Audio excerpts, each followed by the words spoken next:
That's so nice. It's across the fence, down the open business.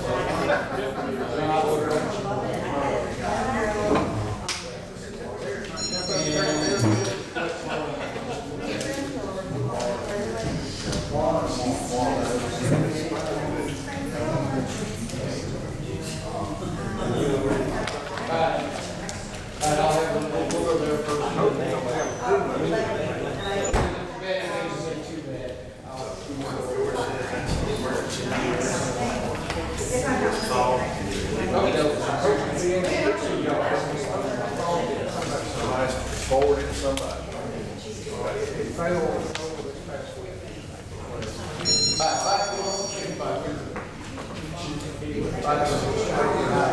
Hey, what you call me today?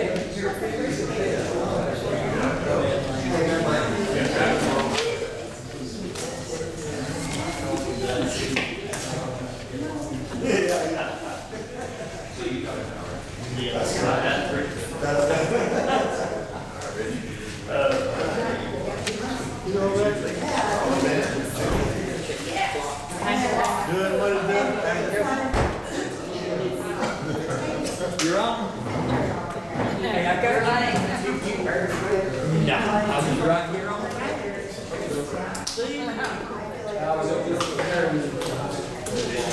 Need to get my hammer in case I need it.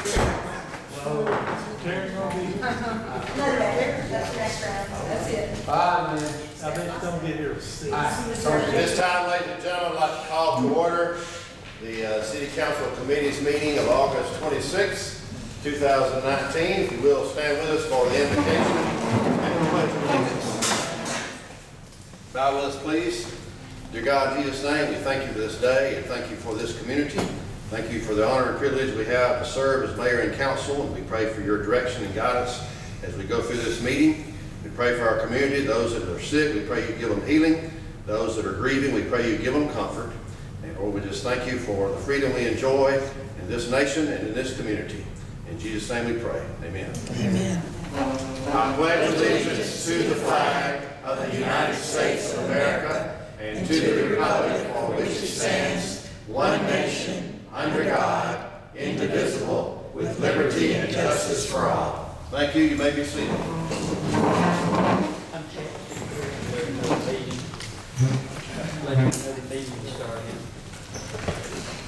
All right, this time I will entertain a motion to approve the published agenda of this day's city council meeting as presented.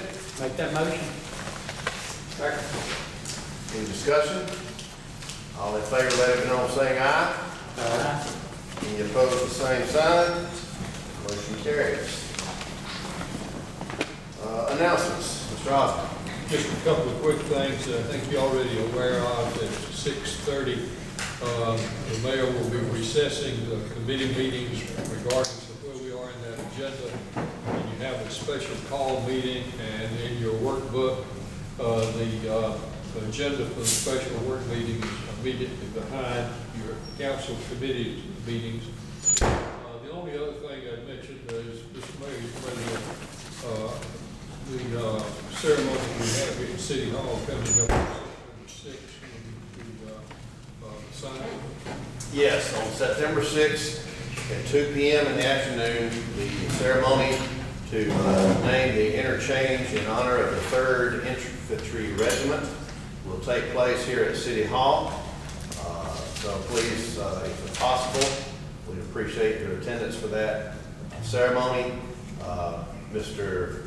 Robbins has indicated that he has extended invitations, and people from out of town who served in the 3rd Infantry Regiment have indicated that they intend to be here. So it'd be nice to have folks here in Temple to welcome them at 2 o'clock.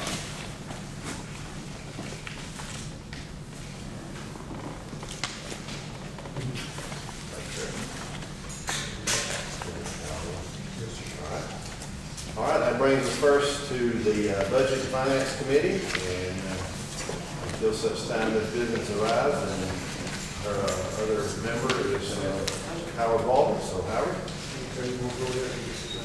Well, either that or we can hold off until she gets here and we can go to another one, shall we? We can get you moved, we can get developed. All right, let's go to The only thing I'm not sure is, since you did need to cover these first items before we Yes, sir. That's right. Let's just do that. Budget finance, item number one, staff reports concerning the city council's 2019 tax digest information from Carroll County and from Harrison County, and from the consolidated tax digest and concerning the 5-year tax digest history which this municipal government must publish in the Times, Georgia, which is Carroll County's legal order. That's the today, Mr. Osborne. I'm going to start us off, and Ken will be joining us at the end of the table. And the first memo you got from me, actually, we're covering 3 agenda items here.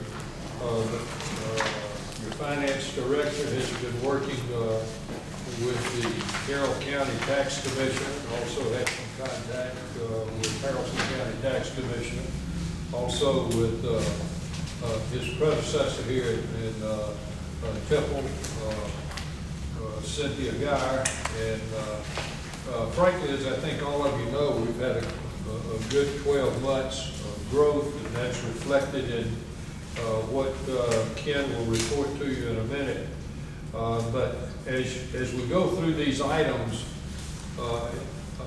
there is a different path that we will need to take as to whether or not you set a millage rate that's considered under state law to require it to be identified as a tax increase, or whether you've done a total rollback. And there's a number of public hearings that changes as to which path you take. And I think you also know we're not talking about that you actually might be increasing the tax millage rate, but if the result of you been keeping it where it is results because of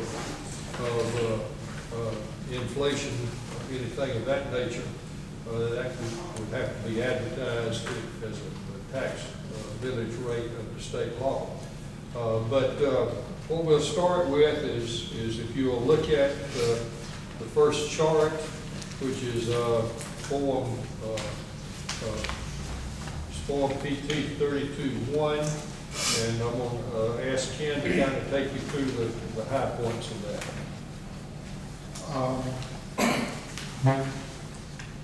What we're looking at on that 2019 digest is the information we received from Carroll County and Harrison County. When I added everything up, we gave me a total of a net digest of a little over 138,000. I mean, 138 million, I'm sorry. And with the calculation I made, based on the information, what I used was the first half of the current year, the real numbers from the current year, and the real numbers from the second half of last year. I added those up so that the variance will be closer to my projection. And that was what I did, and calculated the millage rate, and I arrived at 5.598.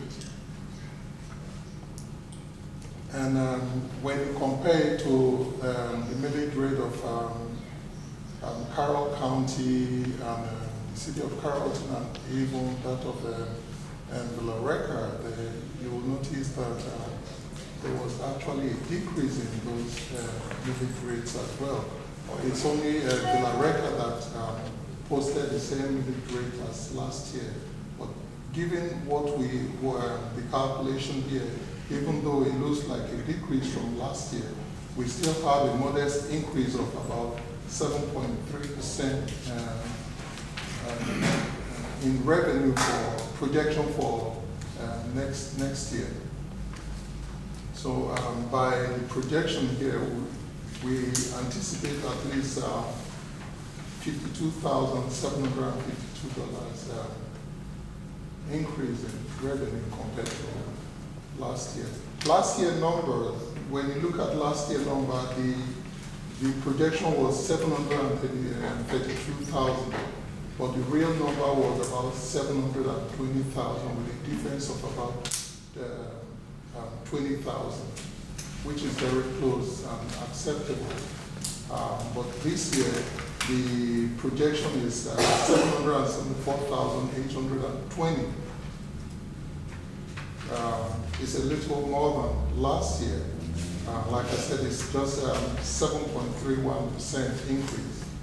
But even though the millage rate is less than last year, but we still have the modest increase because of expansion in construction and maybe increase in property rates. Kid, you ought to go to your next chart, cover that, and also your 5-year history.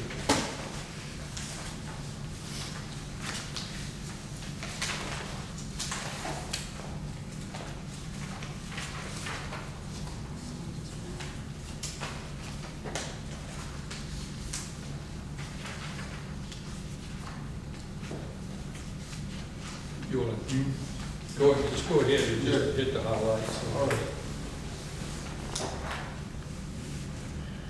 You go ahead. No, I was going to just tell them the key points, and then I'll pick up on some things after that. Okay.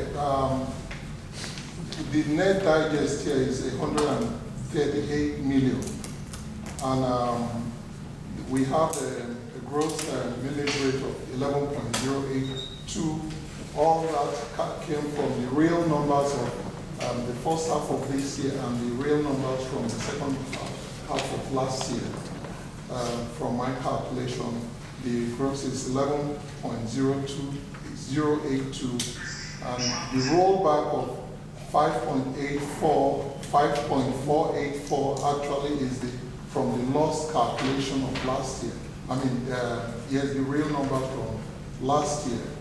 For the loss, I also use the real numbers for the first half of this year and the real numbers from the second half of last year. So the 5.589 is actually the difference between the gross and the rollback rate to get the 5.598. So that's the proposed millage rate for the next fiscal year.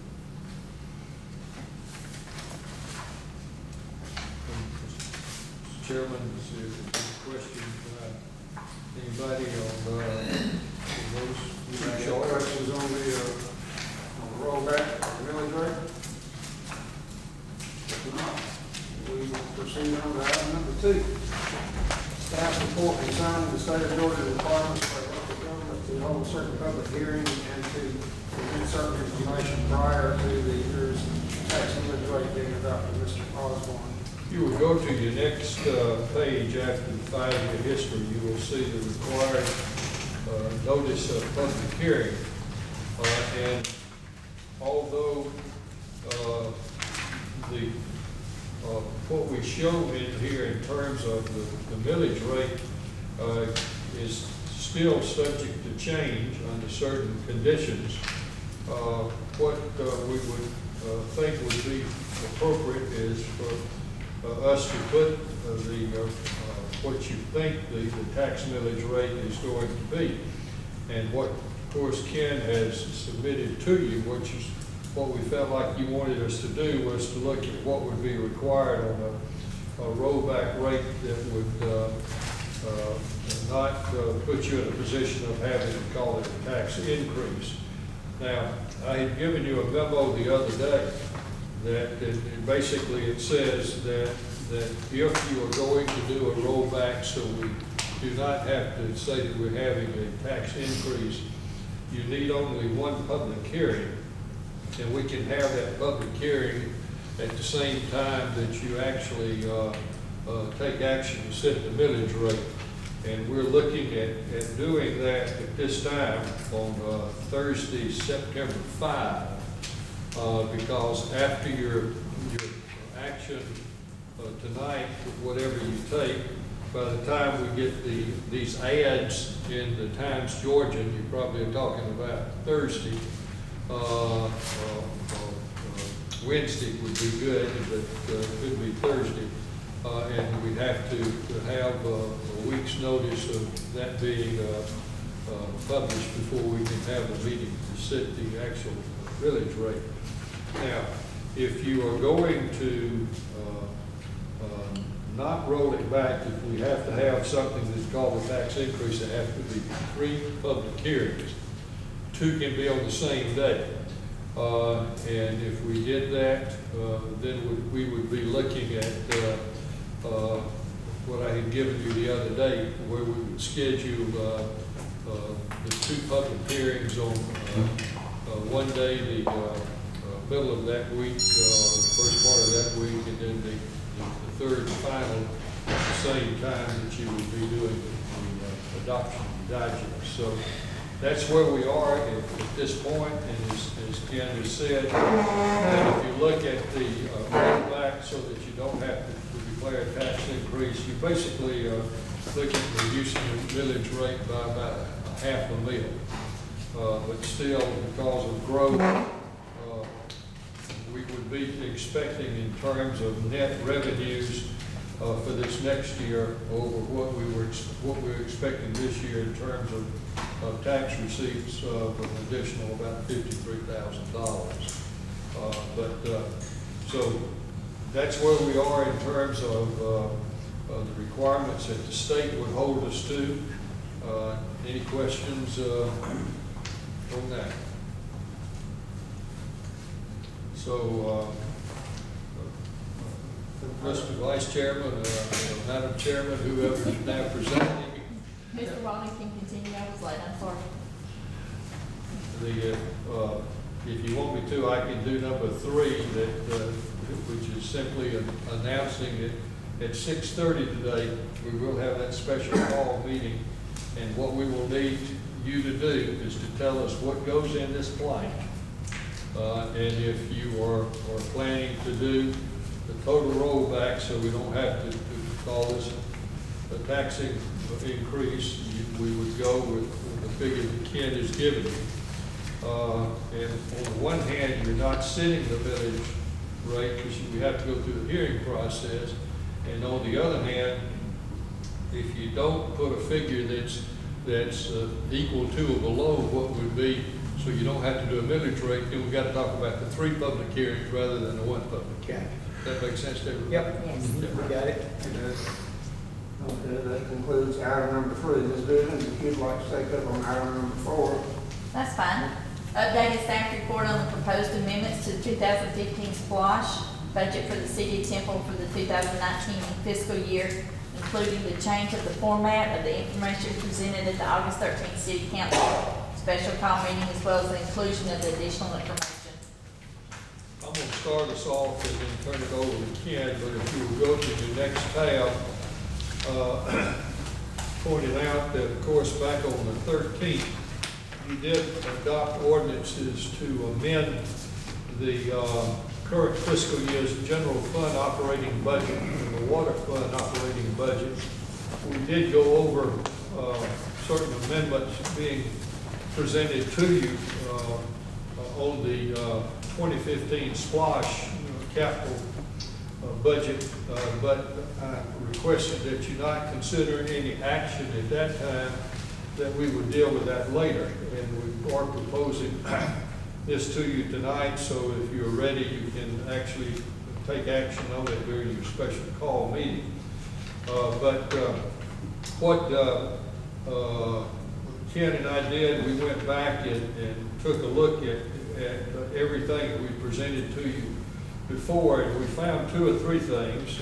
My apologies, as I say in the memo, that even though we've talked about this, and in the process of preparing that information for you, we did not include the money that we had, you had already approved and we had spent on the addition to the senior center. So we now have included that project. Also, as you had taken action to approve the purchase of the land and structure to be developed in the Temple Museum, is that we have that $150,000 included. And we did add a second new proposed capital expenditure, and what that is, put in the amount of $15,000 that we now own the property, and I don't think that any of us want to let it sit for 4+ months before we start looking at what might be done. There are certain things that we've got to look at. There's some engineering plans we'll need, some architectural plans. There's just a matter of cleanup and straighten up and so forth. And so I had put down the figure of $15,000 to help us on getting started. There also is a need for us to proceed on this. Our insurance that we got covered the same day that we had been told the sale had been consummated. But that policy, that coverage that we have is good for only 30 days as a vacant building. At the end of that 30 days, if we're not in the process of dealing with the vacant building, we've got to deal with different insurance, type of insurance on that structure. So we propose that we look at doing that. But the summary sheets that we have attached, I think we did already have identified for you how we were proposing that we shift some money from one project to another. We tried to clarify that. The result was that the budget that we're presenting to you tonight is a little larger than what we had presented to you. I presented to you on the 13th, and you'll see on these legal size sheets that Ken has prepared. Toward the back of that, it will show you we're still looking at $312,000 from the water fund. And as you know, we've got in our SPLOSH fund close to $1.5 million. And so we were looking at taking that an additional, I think it's about $160,000, somewhere in that general range of additional money over what we had the other day, Ken. I didn't pick that up. But, Addition to the 245,000? I'm sorry? The difference, the additional projects went up to 245,000. So, do you want to cover anything specifically in this at this time? No, not at this time. I think you covered everything. So I guess the questions of Ken and myself, we'll be glad to try to respond. Mr. Wright? On the chart, so the amendment is actually this back sheet, Yeah, those are the. that represents the amendment, I mean, right? Yes. Well, that is showing you the, yes, the 200 cents at 150, close to 250. Those are the changes, but now, your action tonight would simply be to adopt the ordinance, because in the ordinance would be referring to the amounts that are presented to you now. You didn't take any action at all the other night. Right, but that, when we were going over that, you had it kind of spelled out where it was coming from.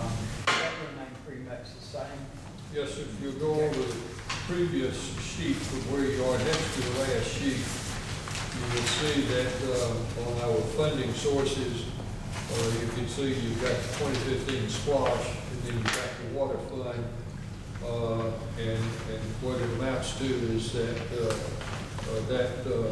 went up from $1,008,010 to $1.253398, and that additional money will be coming from 2015 SPLOSH. So this is strictly 2000,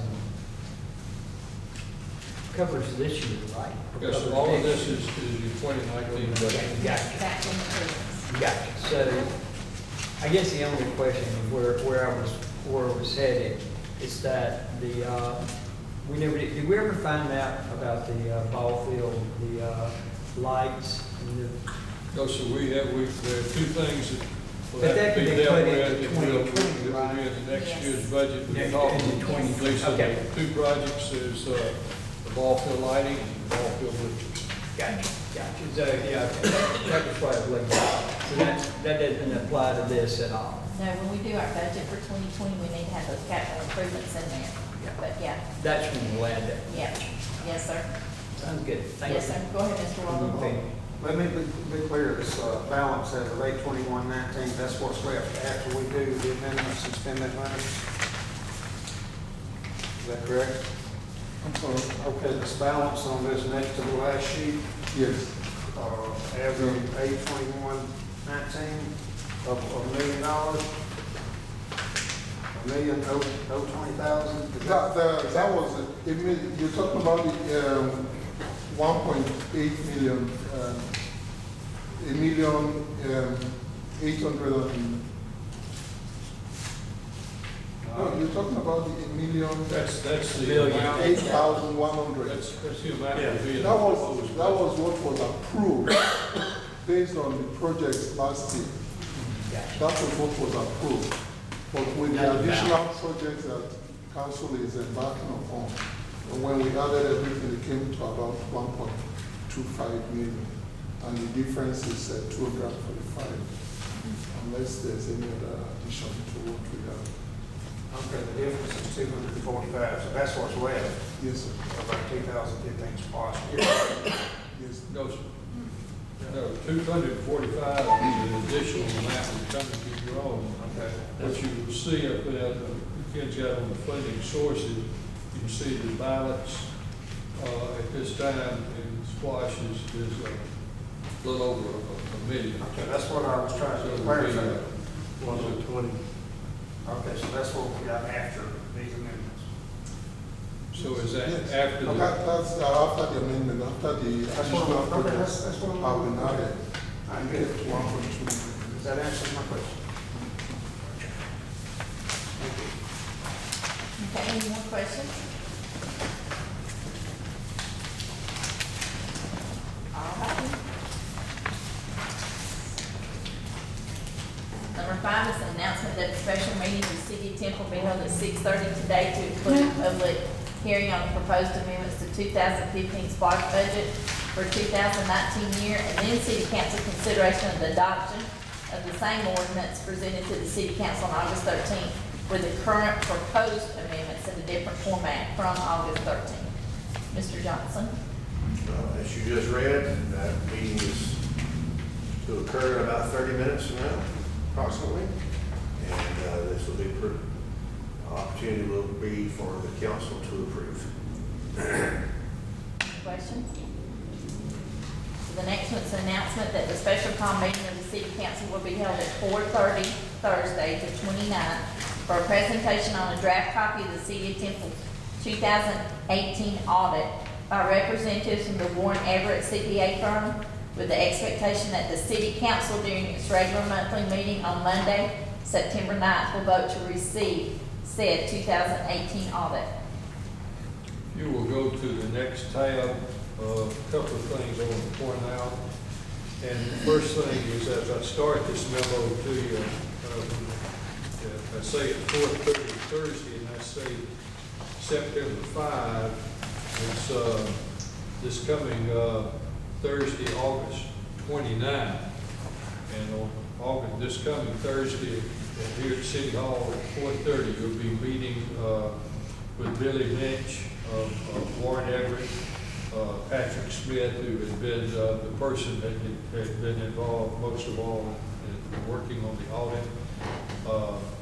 Where we are at the moment is that I have sent back to them our response, management's response to the 4 major findings.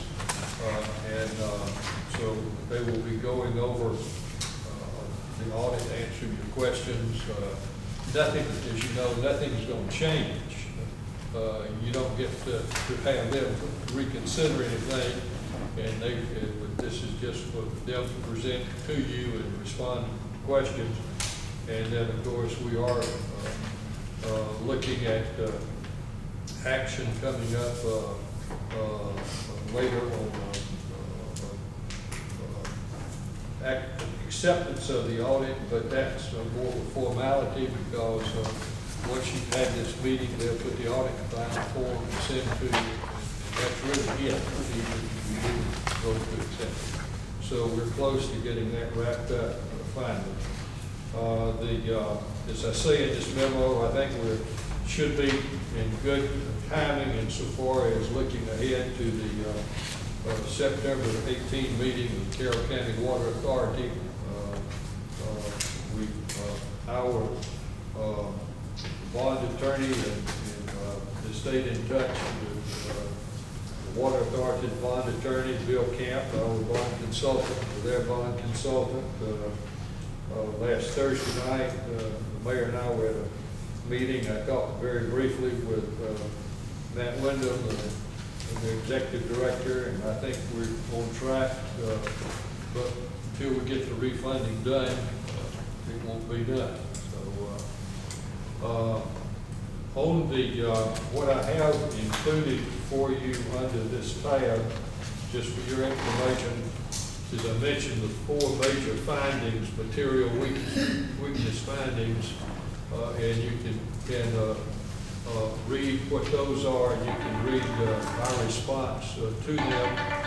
There will be work that we will need to do during this next fiscal year, starting during the last 4 months of this fiscal year, to try to deal with some of the what they saw as operational weaknesses in what we needed to correct.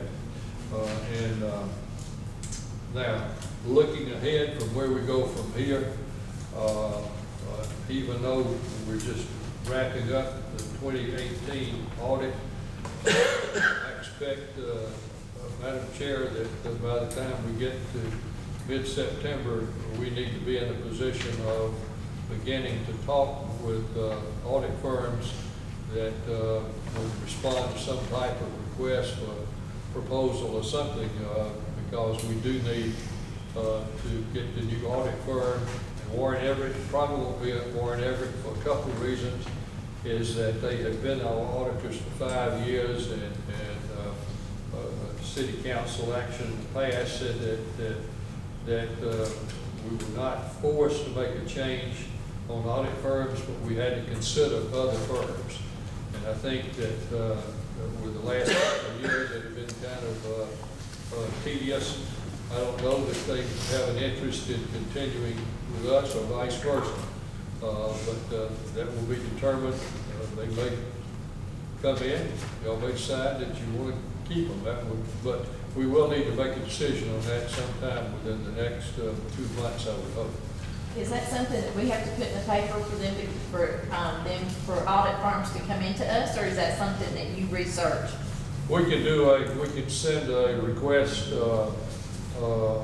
statement of interest or interest in a request for proposal to, we would have a list of audit firms that we could get from the state, and we could look at, say, those in the Metro Atlanta area or Metro Atlanta and West Central Georgia, and just see who might have an interest in, would be like applications we get, and select those that are the best candidates we think to have a conference. All right, and one more question. I was looking at that auditing firm, and I was looking at what they were saying our material weaknesses were, and I went back up. I'd gotten a thing from Cynthia before, and had gotten one year before. Looks like they keep dinging us with the exact same thing. All they're doing is rewording it. I mean, it's almost the exact same thing for the last 3 years. So is that something that is, yes, I'm trying to say, is that something that's common? Or are they just, I mean, they've held us out this long, and then they give us these material weaknesses, but honestly, it's only reworded. And I know some of those were corrected last year, or we put into place, I'm sorry. We should have corrected last year. And when you read my response back, I do take issue with some of the things that they said. The reality is that we have not corrected some of the weaknesses that they pointed out. And there's some things I've got to do, the finance director's got to do, and so forth to deal more effectively with that. We will certainly make every effort to do so. Of course, if you look over the last, well, basically since I've been here, we've gone through several different types of operation in the finance department. It would be nice to have some consistency for more than a few months. True. All right. That's fine. Anybody else got any questions, concerns, comments? Well, with adding to what you said, here's the 2017 audit, and it's almost, I know, it's Word for almost word. word for word. well, and it says in here that we're going to take action during 2019 to correct it. Mhm. So, But why would we have a 2017 audit, we put 2 years down the road? That didn't make sense to me. anyway, but you're right on what you said. So, It's okay, pretty much repetitious. it very much is. Okay, so, that being said, the next one is updated staff report on the possible City of Temple water bond refunding by the Carroll County Water Authority Board on Thursday, September 19th. Mayor Johnson and Mr. Osborne.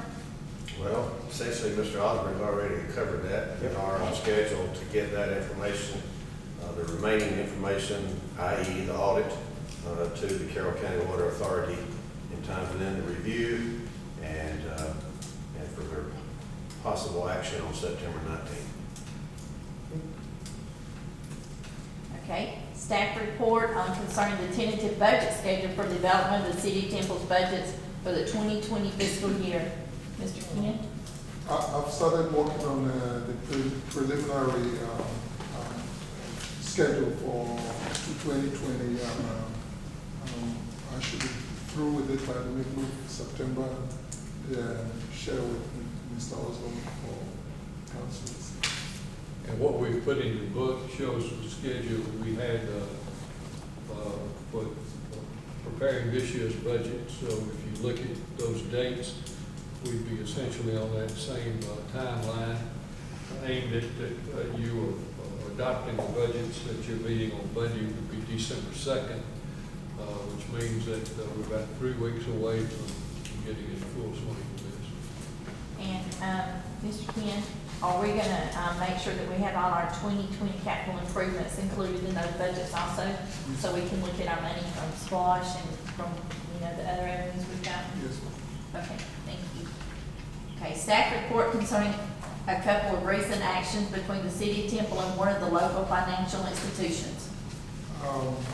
Until recently, our credit limit with our credit card was $12,000. Yes, $12,000, and we exceeded our limit. We couldn't use a credit card, so I contacted Synovus and requested for an increase. They approved it, and Mayor wrote a letter. We sent it to Synovus, and they increased the credit limit to $30,000. That's what it currently is now, $30,000.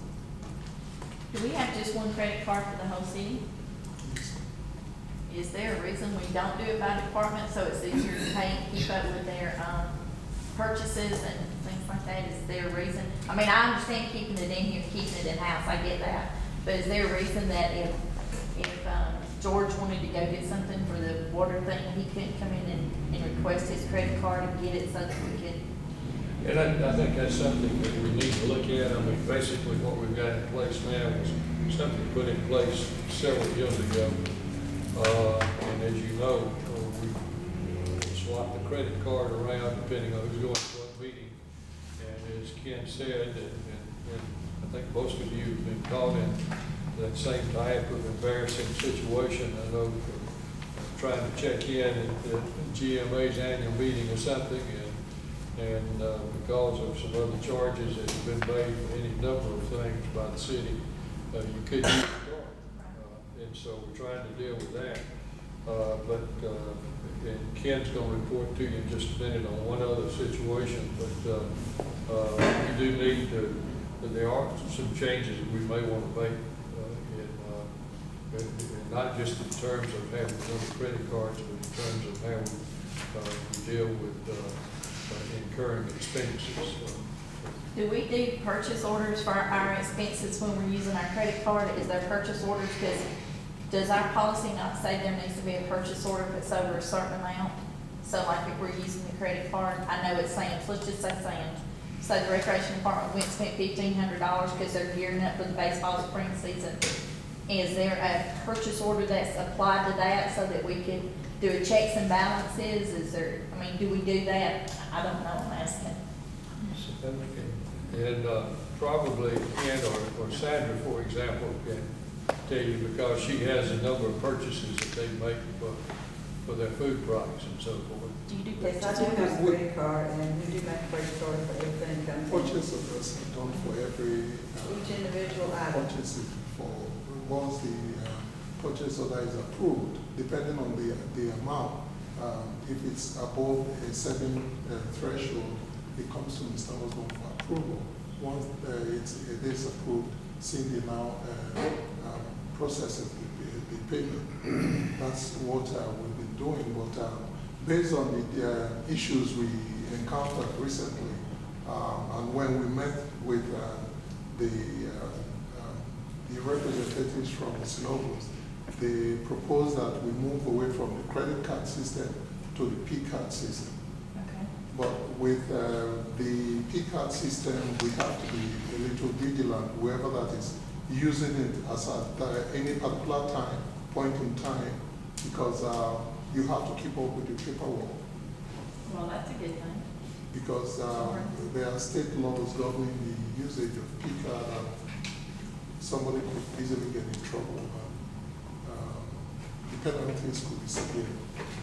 So is there a difference in the paperwork from the P-card system to what we're supposed to be doing already?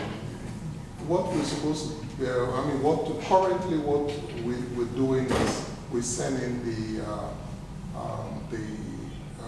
the requisition, and we use the credit card. But with P-card, once a transaction is has taken place, it hits our account right away. You don't have a credit facility anymore. Whatever you buy, the funds come out of your account almost automatically. Would that not be a better accounting procedure though than this nightmare of this one credit card, $12,000? God only knows where it goes. Right. We can have multiple cards Okay. with the P-card. We can have multiple cards. Department heads can have P-cards because they are all hitting the same account. They are hitting the general fund account.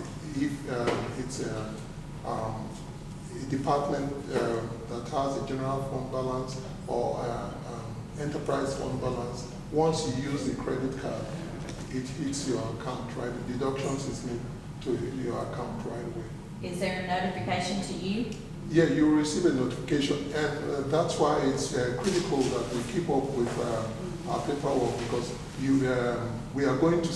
I will see the transaction right away because I'll get a notification from the bank.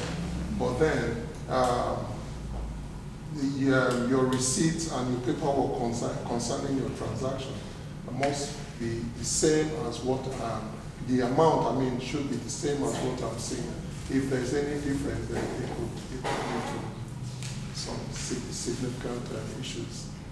Well, it could, but in the same point, looking at it from an accounting view, in the same point, you would automatically pitch your mistakes. You wouldn't be 6 months down the road trying to find $4.22. Yes. Correct? Correct.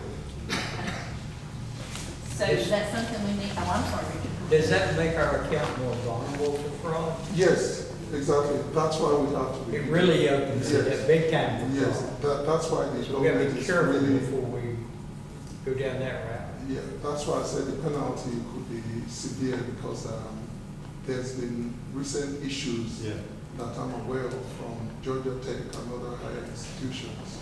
Because that could be, when somebody hits, the, the fraud, or somebody goes in and gets the account numbers, that kind of Correct, stuff. correct. They could clean out our account. Yes, Technically. that could happen, yes.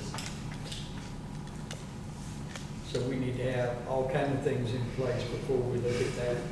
The whole fraud thing. The thing is, Because we could be hit identity threat, we could be hit an identity theft, yes, we could. and lots of different But things. as there are well. other protections that the bank would provide if we go to the P-card system.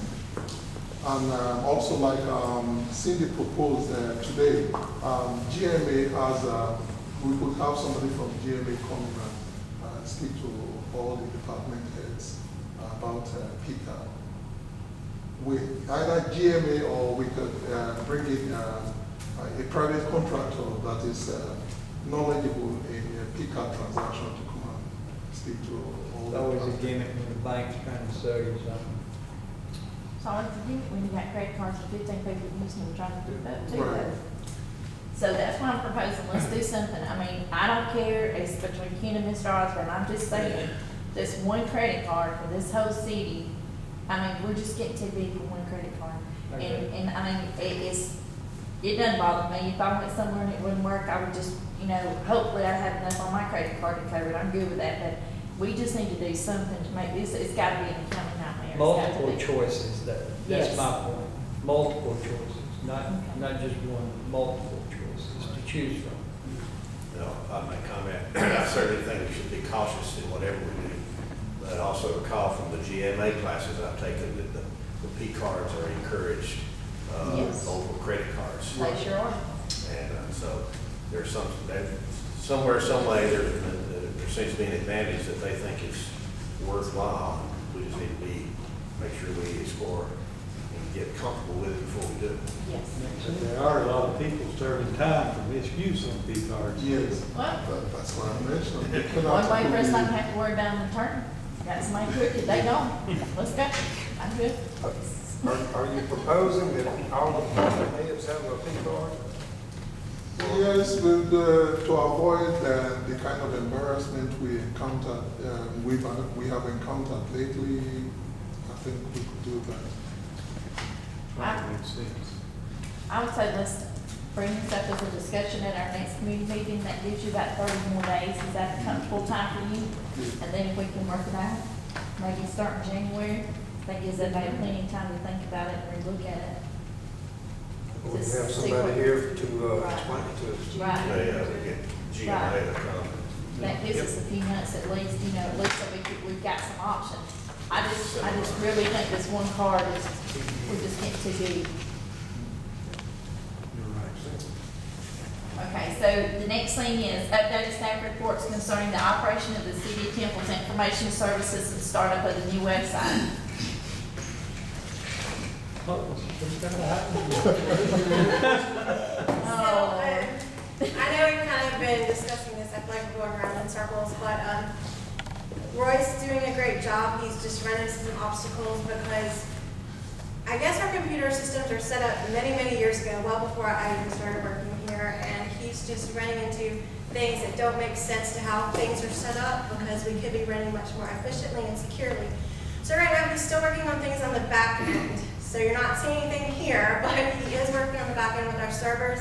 He now has City Hall up and running, I believe, where we need to be. I believe there's still some issues at the police department he's working on with their servers and different things. But just wanted y'all to know that he has been doing a lot of work and he's getting us where we need to be so we can all be running efficiently. As far as the website, that was another roadblock with getting our domain and some passwords switched over, but we got all of that resolved last week with the help of Mr. Osborne and Roy.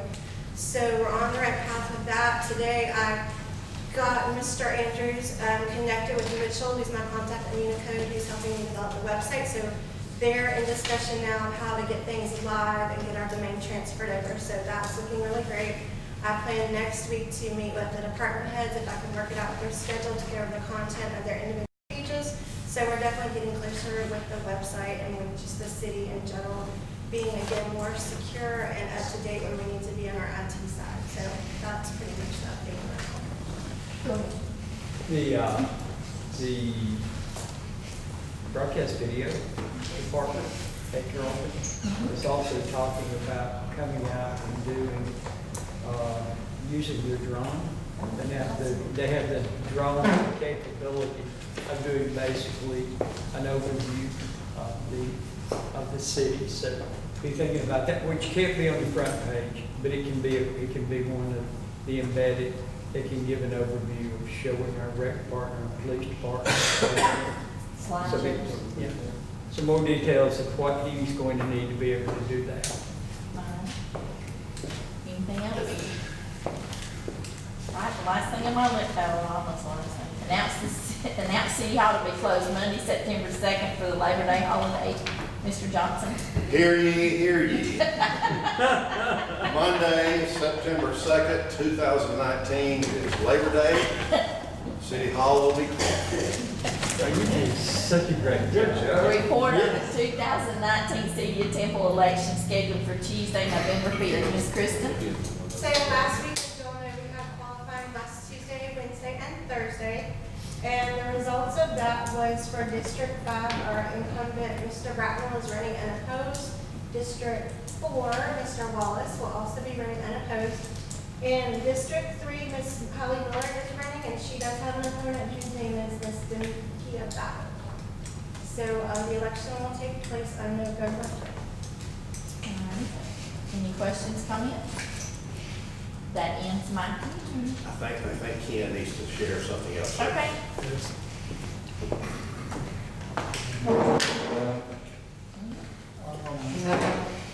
As you all know, currently with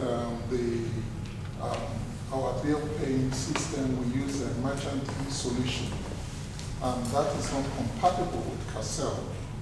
And lately, we've been trying to move over from merchant solution to express bill pay.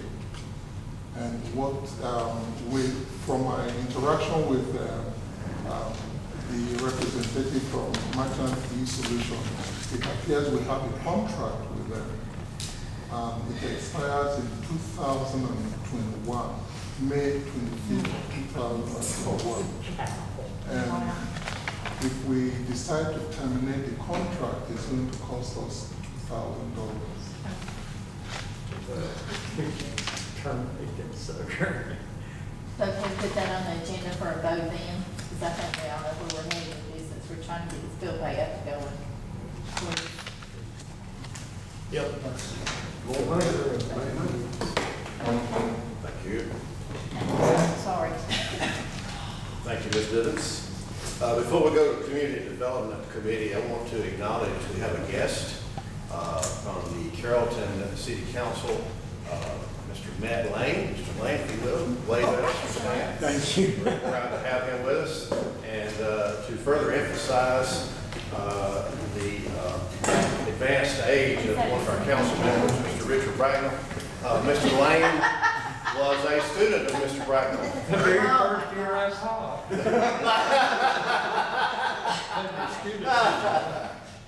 He was only 12 too. That's what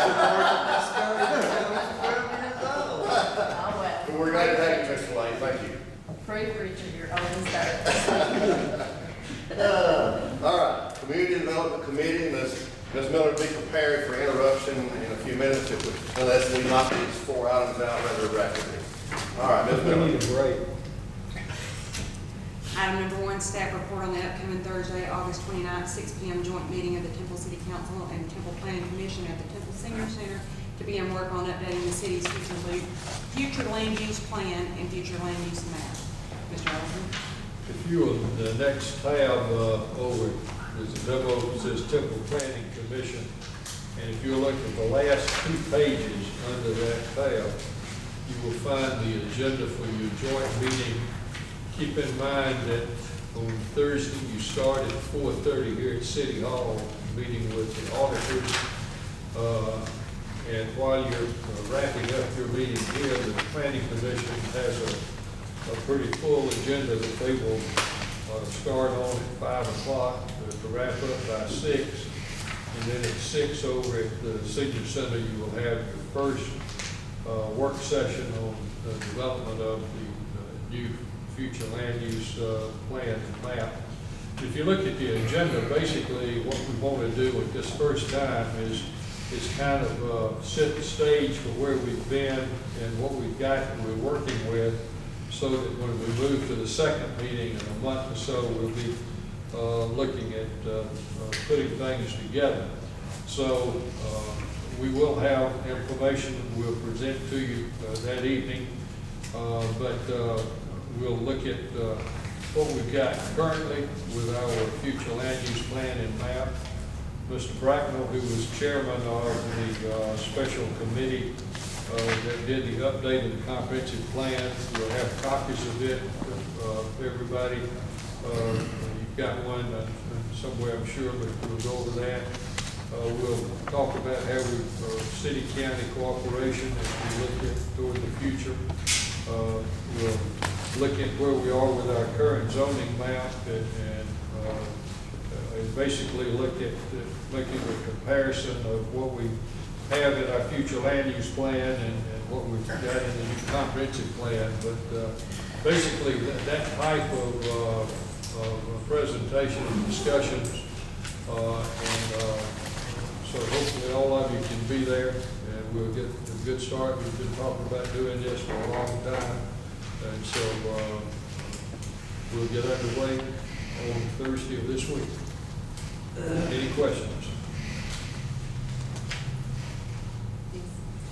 At this time, I'd like to entertain a motion that we pause our council committees meeting and have about a 5-minute break before we begin the special call meeting. Make that motion. Do you need a motion? I need a motion. I second. All in favor, let it know by saying aye. Aye. All right, we'll reconvene or start the special call at 6:30.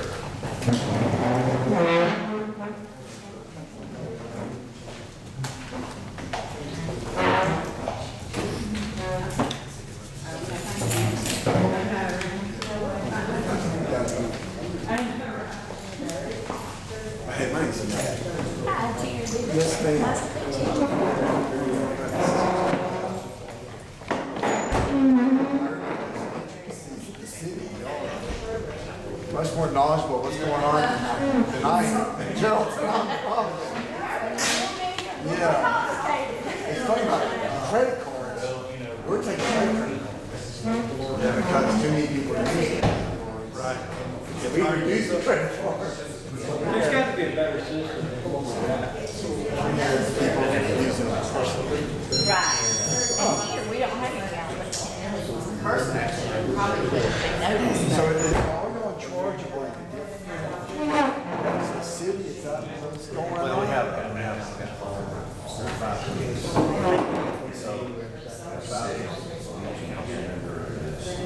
chair. And they have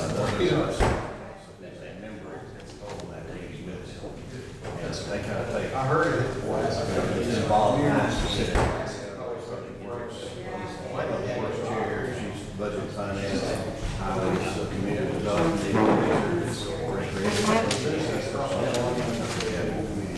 have 6 committees, we got 5. So they, we're all, everybody's involved, everything that goes to specific areas, they kind of do it a little bit more in depth. Do y'all represent committees with their citizens on those committees, or these like sole people committees? It's just them, it's the council. So it's sort of like almost a back in the old days, they would run their department. They're not really running the police department, but they.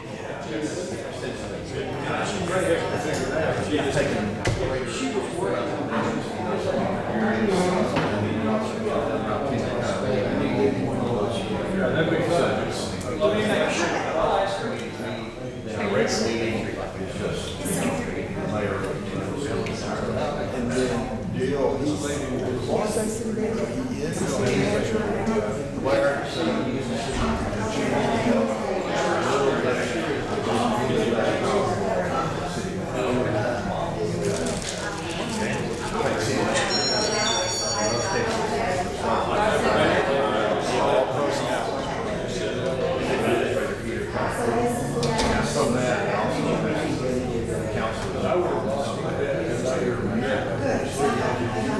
Geraldton, we just have 3 employees. City manager, some clerks, and we're just a true policy board of directors sitting there. Yeah, so I was watching, I was like, these guys. Very good. I was like, they know the intricacies. Temple is 5,000 pounds. Probably over 5. Maybe not that.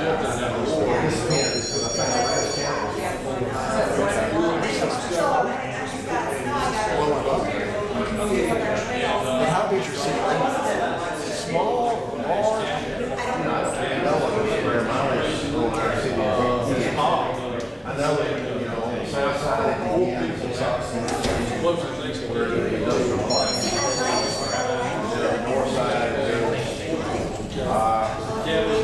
about methanol, beyond recreational vehicles. The way I think about this here is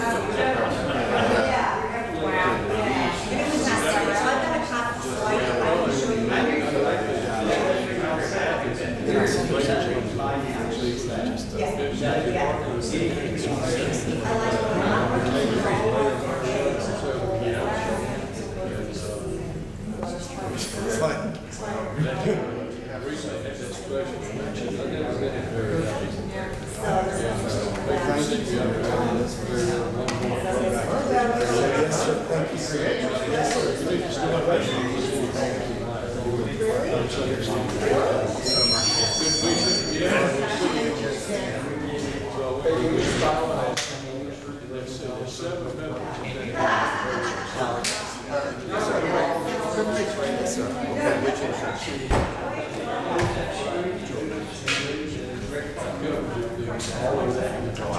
Very, very impressed.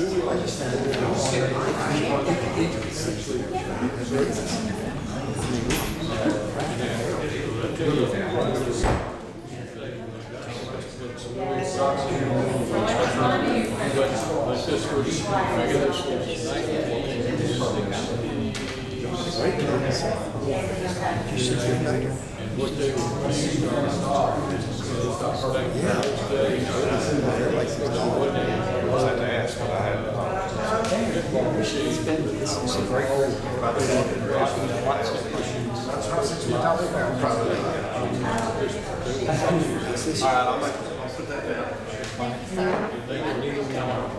Neither one. That was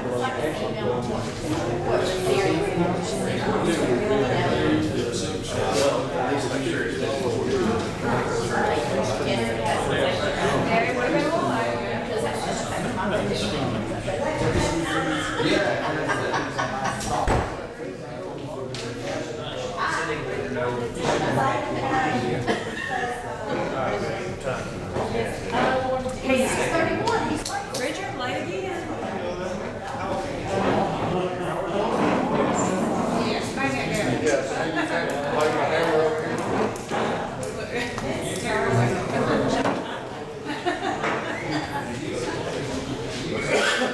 she don't want to use no, she don't want to use no disc, she's going to stand.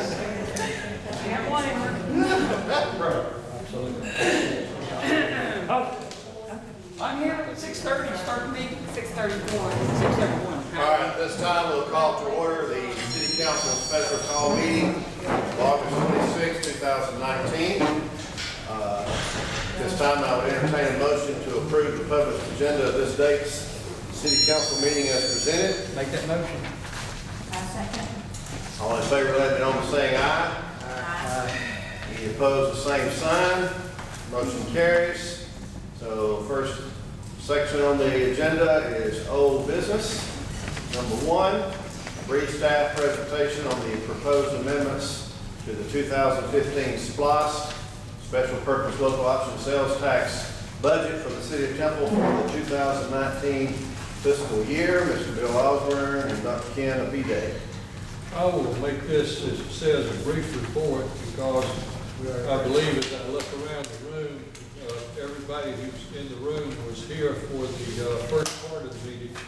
And of course, what we presented to you were certain proposed amendments to the 2015 SPLOST program budget for fiscal year 2019. We took what we had presented to you on the 13th of this month.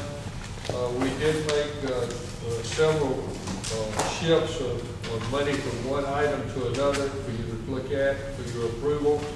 We did add a couple of projects that we talked about. We had omitted funds for the addition to the senior center on a project that's now completed. We've included the money for the purchase of the property to be the Temple Museum and a small amount to start some planning and initial construction there.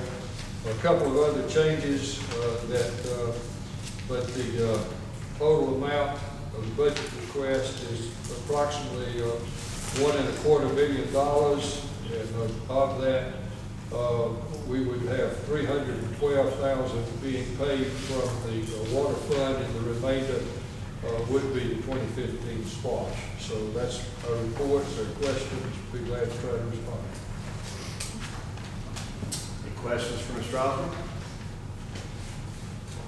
Okay, item number 2, conduct a public hearing on the proposed amendments of the 2015 SPLOST budget for the City of Temple for the 2019 fiscal year. Anyone present tonight who would like to offer comment during this public hearing?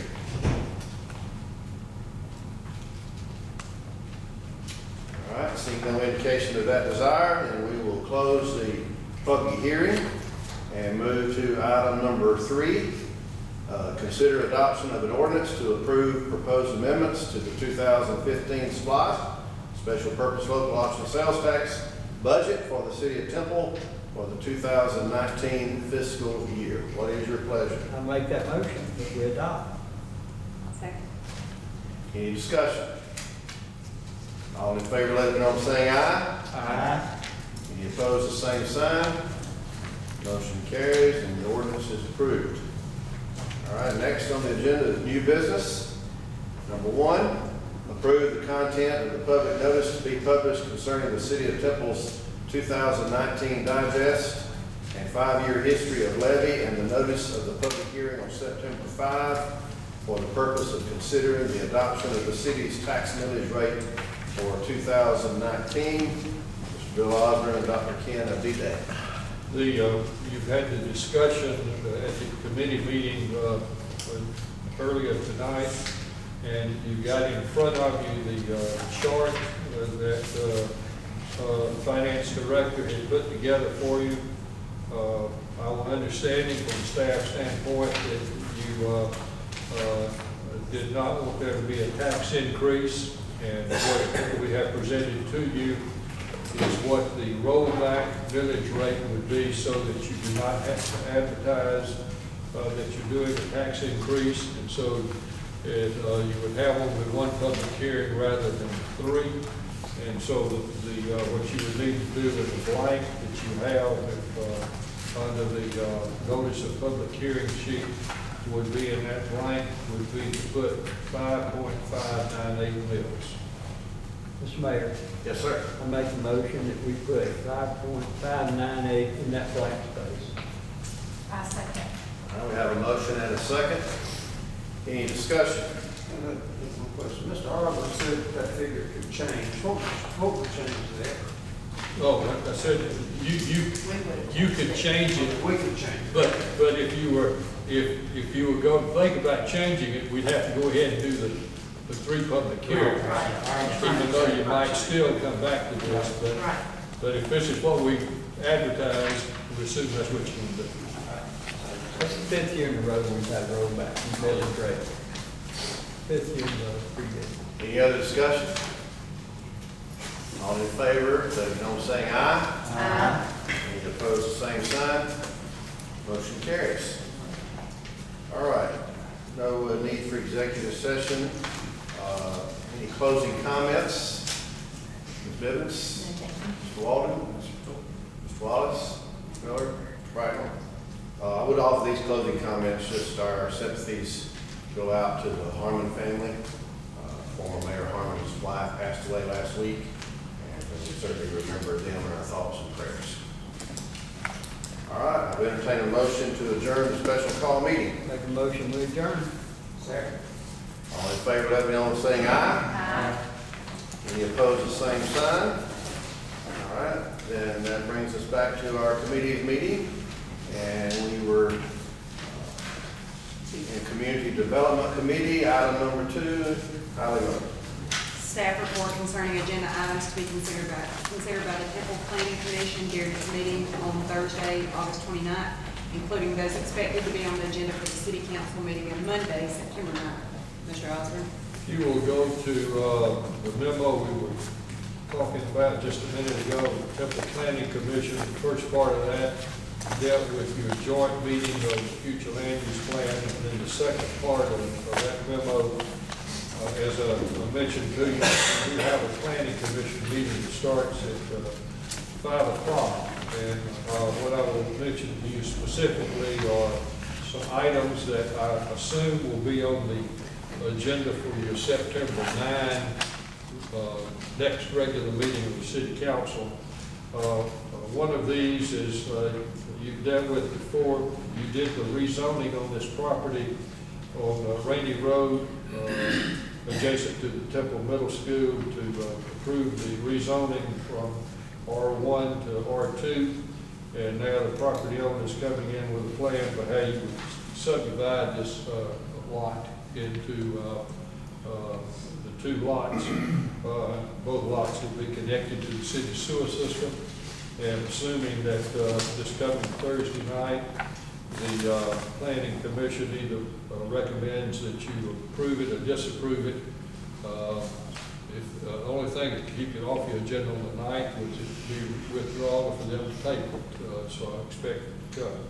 Second request is one that we had back many years ago over in Azalea Hills. This particular part of Azalea Hills, which has not yet been developed, they put I think water and sewer lines in, but the plan that was approved by the council back all those years ago was a preliminary plan, and of the some 47 lots in there, that more than half of them were smaller than you allow under your current zoning. We had talked to both the property owner and his engineer, who's Howard Ray, that you all know, had a meeting with them. They went back to the drawing board and came back and presented a plan to us in which of the 47 lots, all of them are above the 7,500 square feet except two, and they're close to that. Here again, it will go to the Planning Commission, and then it will come to you. The third is that at your last meeting, you asked the Planning Commission to review a draft ordinance that would require new single-family structures to contain a minimum of 1,400 square feet of heated floor space. That will be discussed by them, and you'll be getting that recommendation back from them. I will have, after their meeting on Thursday night, we provide additional information to you for your meeting on the 9th. We'll provide that information to you and what they decide on all of those. There are a couple of other things the Planning Commission will be doing, but I don't think those will not come back to you. I will mention a couple of things that have come up that I'll be making a report to them on, is that Wade Journey Homes over in Azalea Hills, of course, you had actually did the moratorium because of some of the things that they were building, and we did the design standards. They brought in several weeks ago a stack about yay tall, 12 different applications seeking a variance on 12 lots to finish out that section that they have the right to bought those lots. As I reviewed it, and then I had George Scala review it, we looked at it one side and down the other, that frankly Wade Journey had misunderstood on your requirements that, of course, dealing with on the frontage, what we had to do with the accents, and their structures are 2 stories, but they were calculating based on 1 story. When we got the figures looking at the square footage, they didn't need a variance for what they were talking about doing, and so I'm reporting that to the Planning Commission. Likewise, you remember over on Rainy Road, where we had Ron Woody came in, we had the where you divided the property 511 Rainy into 2 lots. There had been 2 structures on that, and they divided it up, and on one of those lots that was created. There had been an old mobile home that they moved, and he was gonna move a new modular unit in. You had to come back and go through the process with you again, if you remember, because they couldn't fit it on there the way they wanted to without getting the variance. So they put it in, and then they thought that they were gonna have to get a variance because the roof slope was different than what we require. But when we looked at the calculation, including even the mayor, Mr. Walden, got involved in looking at it, determined that it actually was in the range that I could approve the variance. It didn't have to go to the planning commission, didn't have to come to the city council. So I'm just going to be announcing to the planning commission that I have approved that for that house on Rainy Road. But that's my report to you in terms of the planning commission coming up on Thursday night. If there are questions, I'd be glad to respond. Did they get their permit for a home on Rainy Road? I don't know if they came in today or not, but I have let them know that it's been approved. Yes. Any other questions? Item number 3, updated report on plans for the 2019 Temple Founder's Day scheduled for Saturday, September 28th. Mayor, things are rolling right along. We are about the point where the advertising on the electronic signs will begin. One of those signs is located at the outskirts of Temple where it bypass intersection 113, and I believe the other sign is on Highway 61 going toward Carrollton from the Old Charlie's area. So we'll be seeing those. We've there have been some adjustments to try to remedy the congestion that we experienced last year in the organizing of the parade. The 5K that the High School Athletic Booster Club sponsors and operates will begin 30 minutes earlier. And then the organization of the parade will not start until 9 a.m. So that extra time should allow for the congestion to clear out, or at least some of it. But looking forward to it. It's setting up to be a very festive day. Any other questions? Item number 4, staff report on recent development activities within the city of Temple. Mr. Hopper. I am very encouraged that at some point in the not too distant future, we'll have the honor of announcing that we've got a major industry coming to Temple. We have on another short list, and the problem with being on the short list, well, the good part is you're on the short list. The bad part, if you don't get chosen, it doesn't matter that you were on the short list. But had a meeting today with J.R. Charles of the Carroll Tomorrow, who heads up the county, Carroll County effort in industrial development. Things look promising. I do believe that there's some good possibilities, certainly down the road for us. I wish I could say more, but that's probably all I need to say because it may not materialize at all. But I am encouraged. As you know, we are continuing to have a good, strong growth here in Temple New Construction.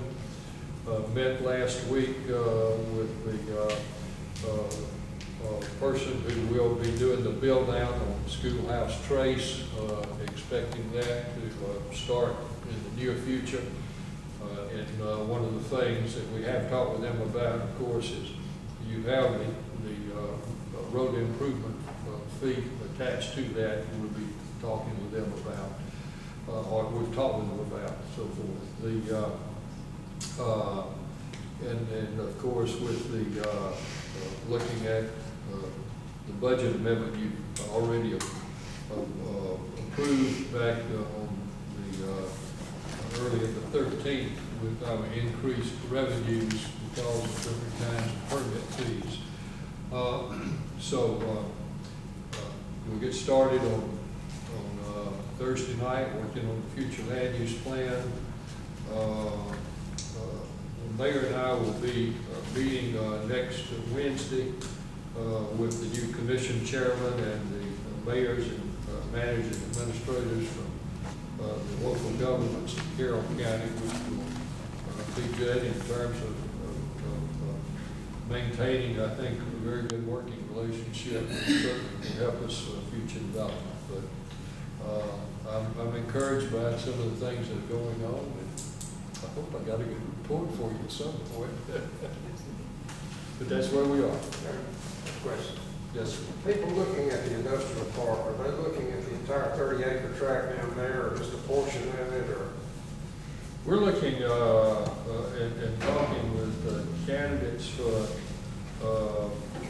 smaller than that, and for that tract, as well as land on the other side that you've made it possible to be annexed into the city with the annexation that you did at the corner of East Luke and 113, and that, of course, is a very large tract.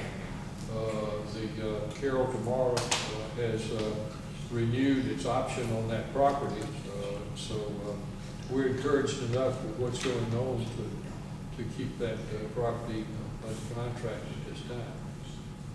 All we have in the industrial park is just that one tract, right, 30 acres? What we've got right now on the east side of 113 is that 30-acre tract, and then there, I'm not sure how much land, y'all would probably know better than I in terms of vacant land there. I know that one of our big industries there, I'm embarrassed right now because I can't even think of the name of it. Janice? Yeah, that they're in what now, 2 buildings? Yes. And they're looking at getting ready to build another 30 big building. Mm-hmm. Good. So we are seeing some good signs.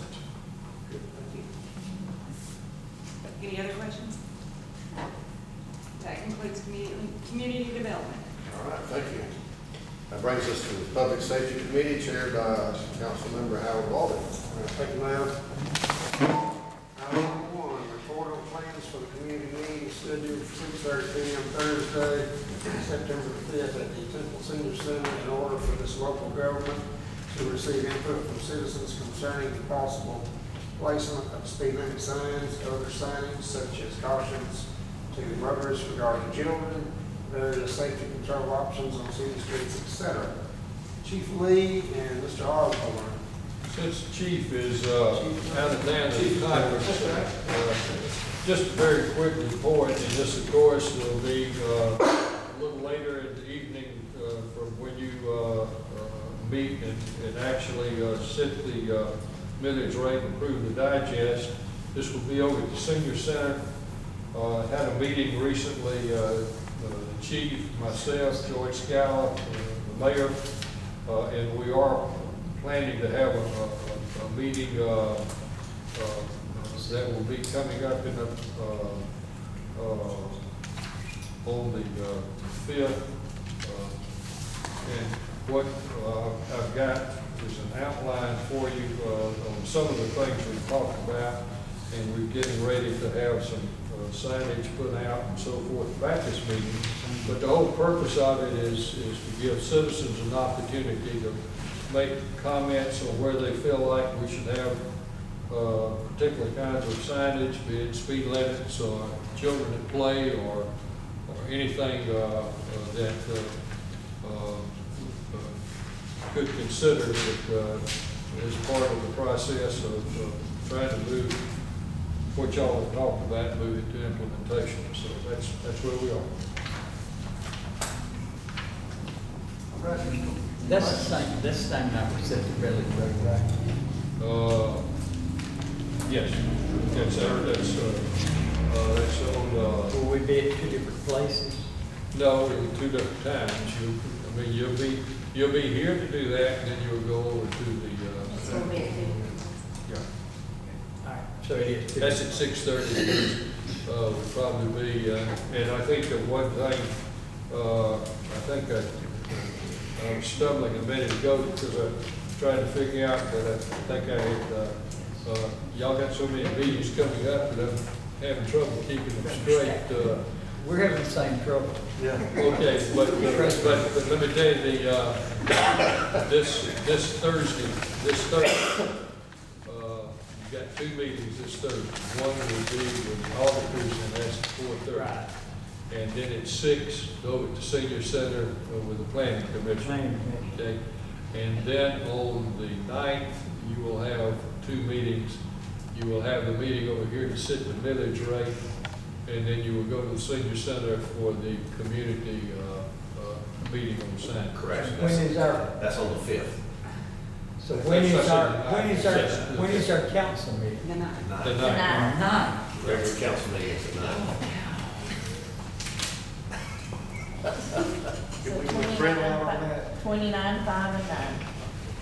Kristen, you better get us a memo on I'll that. get y'all A this. lot of stuff going on. I thought Mr. Osborne sent out a memo the other day with all our meeting dates on it. Yes. Did you not? I Yeah. thought he did. When it comes. Well, I can't make that read. Well, you've got to be able to get email and get it. Somebody put Richard on the text. Oh, sorry. Or give me. Okay, any more questions on our report? That it, on item number 6. Report on possible eliminating the vehicular exit from the city hall parking lot on Carrollton Street. Going highway 113 to a right turn only, Mr. Pratt. Entrance. All right, if you go up here and you try to exit this way, it is impossible. It's a nightmare. And it is a very dangerous. So we need to just make that entrance on, that exit on. Now this one will still be entrance and exit. This one, I do it all the time. we'll go out and take a left over there? Can we do that without GOT, without getting them Yeah, involved and all that? That's our stuff. That's our decision, our parking lot.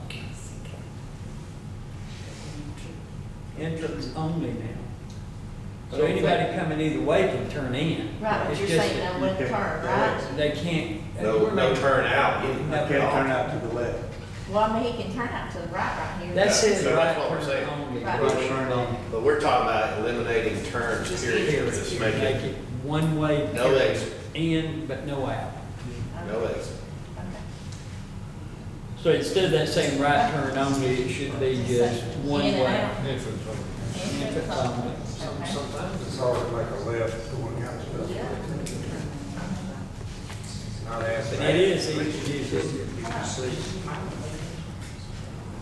So then what happens, when they get into that, when you're out here, you've got entrance only, and we're gonna put the signs up, and they still go out this way, because they got that turning lane to Well, get there are a lot of into, it's people in that take there. their own lives in the way they drive. I got it. Watch them pass a stop school bus. Oh, I know, I see it all the time. You can't fix stupid. Okay. I mean, we do everything we can to let them know that's a dangerous intersection, and they proceed to go on out, you know, hey, Is just that a hope they don't ticket? have their children in the car with them. If we make it an entrance only, is that a ticket? I'm Yes, just it trying to is. get my bearings here. Yes, it would be. Okay. Yes, that would be actually a ticket, that would be failure to get a traffic control device. It's just like in Pilot, because our parking lot connects two streets, and it's accessed by the public, it's considered a thoroughfare. So the laws that apply on highways also apply to our parking lot. So just like when people go the wrong way out the entrance only on Pilot, you can get them from going the wrong way or one way. So if they go out on this side, we can actually cite them for traffic control devices. Okay. So. All right. Thank you. Thanks. More questions on that? Does that require a vote? Well, a decision would have to be made, and I think that it would be better. All right, then make sure it's on the agenda. Yeah. Would you strike the parking lot with the arrows, just point in one direction? Yeah, because Do that may help. we've approved that, we've approved the striping of this parking lot. So before the striping is done, we need to make sure that, so that can be noted in the driver. Right, just, Is that all on that item? Item number 3, report from the police chief, and we have our report in front of us, and the chief is not with us tonight. I guess if you have any questions, you could ask Major Hollywood.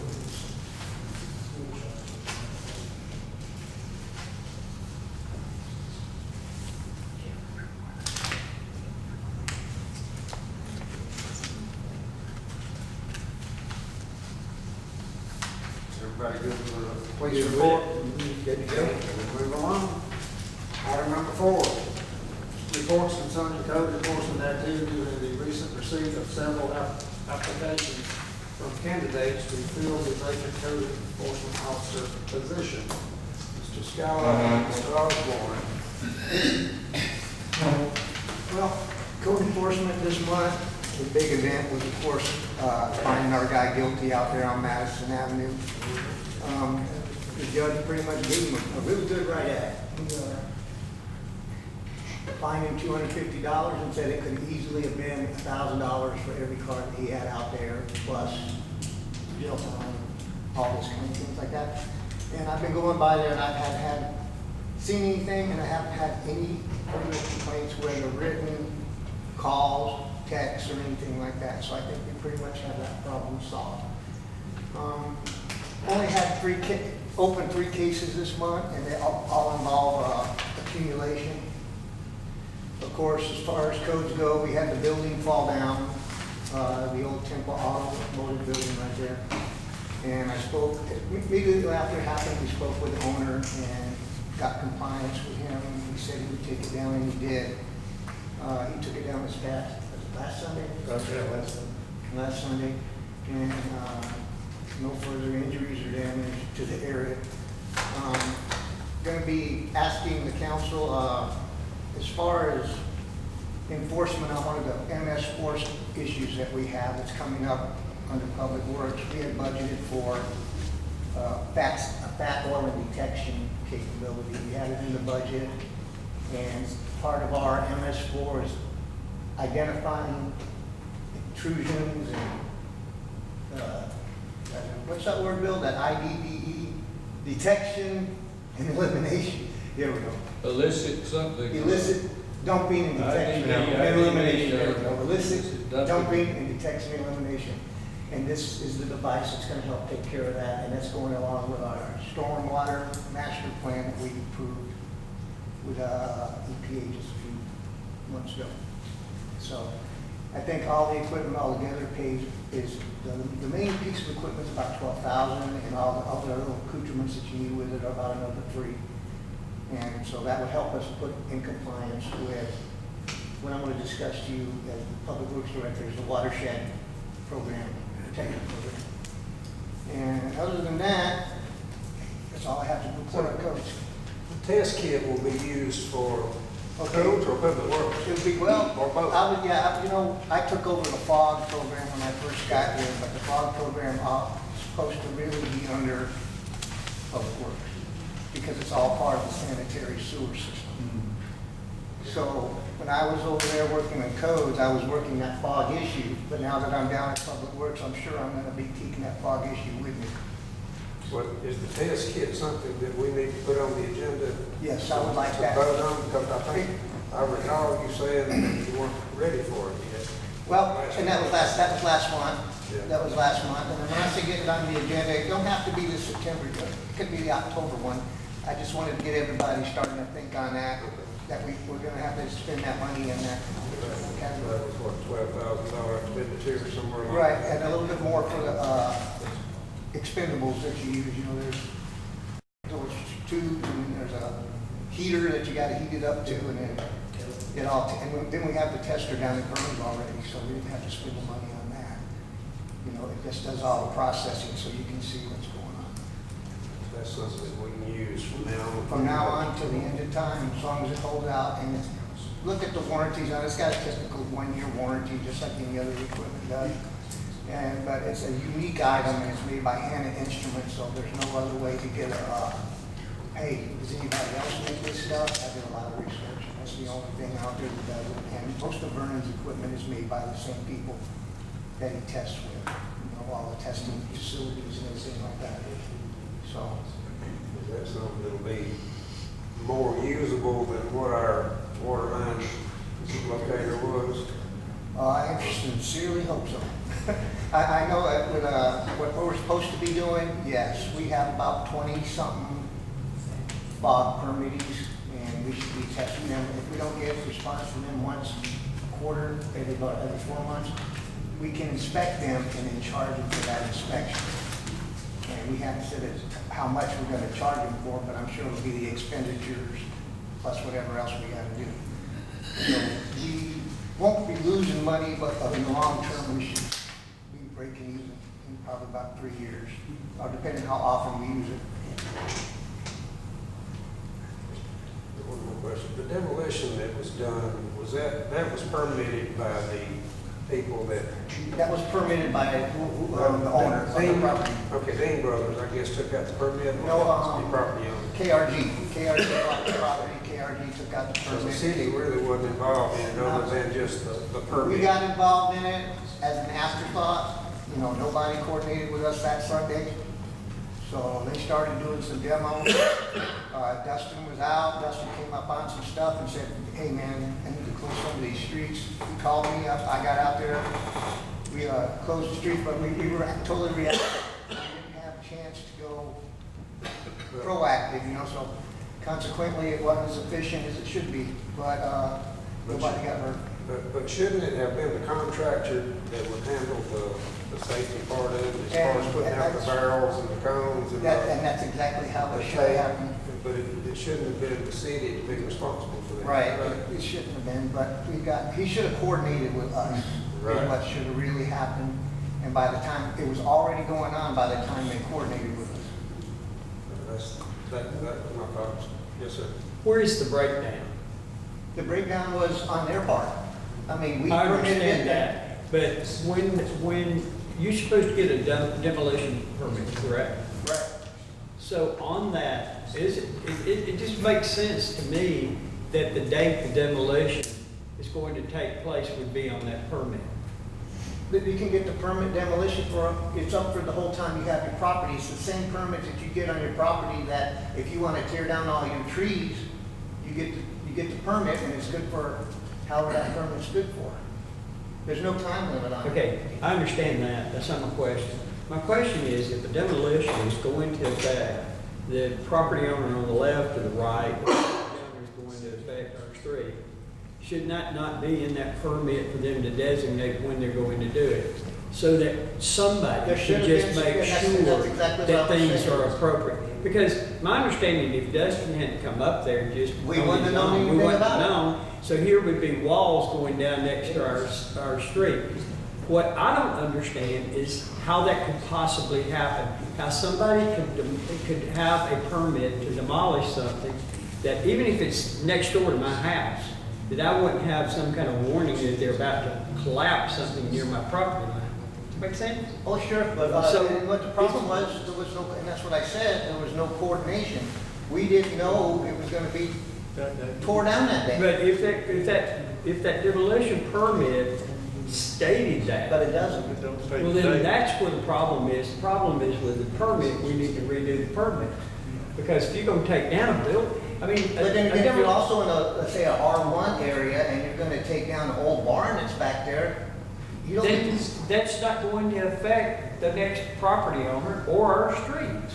If it's going to affect our streets, if a wall's coming down near our street, then we need to have a date they're going to do it so that our police department, our public works, has got that thing tied down the way, because we talked about putting up orange signs, and we talked about all of that to give people warning that they're coming in on something like that.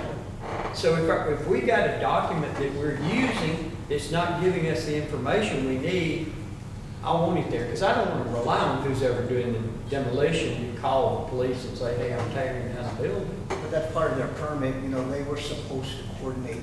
So did we write them a ticket for not following it? We don't have that in our codes. I can't write them a ticket for not following something that's not in their code. Then my question is, that needs to be fixed. that was, I had told the mayor to speak. And Oh, okay. basically, if y'all want it fixed, it's up to you to adopt an ordinance and we'll fix it. Give us the ordinance, put it on the agenda the next time we meet. Did we pay for that demolition? No, ma'am.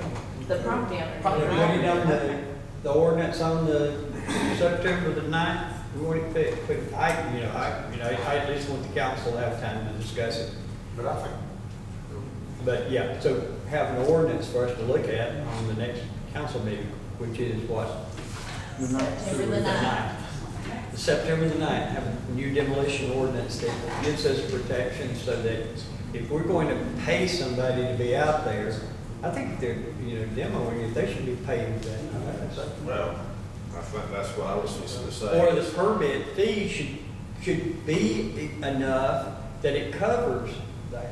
Well, that's the things to consider is where we want to put the responsibility. If it's on the contractor responsible for demolition, for them to hire the necessary personnel and off-duty police officers, then that would not have an impact upon the scheduled police officers that are on duty. That would be probably a better plan than to pull our I mean, officers at least away. something that, if we got something that ambiguous and that, we need to get rid of that. just what you were saying, we need to put in the ordinance, that it should not be on the backs of the taxpayers to pay for public safety for contractors. Well, a lot of times the contractors will bring their own, I think this was just a poorly planned thing all around. Because whenever you pave the roads and you hire a contractor to pave the roads, they have their own stop people. They bring all their own people in and they handle it. They're the ones that have to, and that was a state road. They should have contacted DOT as well. That's right, we closed a state road without getting Wait, DOT. we did call 911, I think you handled that, didn't you? Yeah. We did everything we could reactively. If we had been proactive, it would have been a lot better thing, but we were totally reactive on it. So an ordinance can fix that, right? An ordinance could probably force the guy to coordinate a whole lot better, yes. Yeah. Well, another thing too, we could check with our neighboring cities to see what kind of stuff they have in existence that, that would handle that too. See what they're doing, and then that could coach us on what we need to do. And this was the first time we've had a real demo go down, because normally we've been using the ground disturbance thing as our application. This was our first really big demo. Well, and also our attorney's office probably have done this before, so for somebody else, and so we could get some ideas from them to what we want to make sure we cover. We don't have a lot of experience with demolition. None at all. This was the first big one that we've had. Well, that's what you learn. You learn from it. You ask questions about it and you say, how do we fix it? Because, Right. sometimes you may do an ordinance that you're reacting to the situation. I think that can fix it if an ordinance can fix it. I think our reaction and our courses of action we took worked out real well. They had the police officers down there, unless they had to respond to something, we had our police officers out there. Dustin was out there the entire time.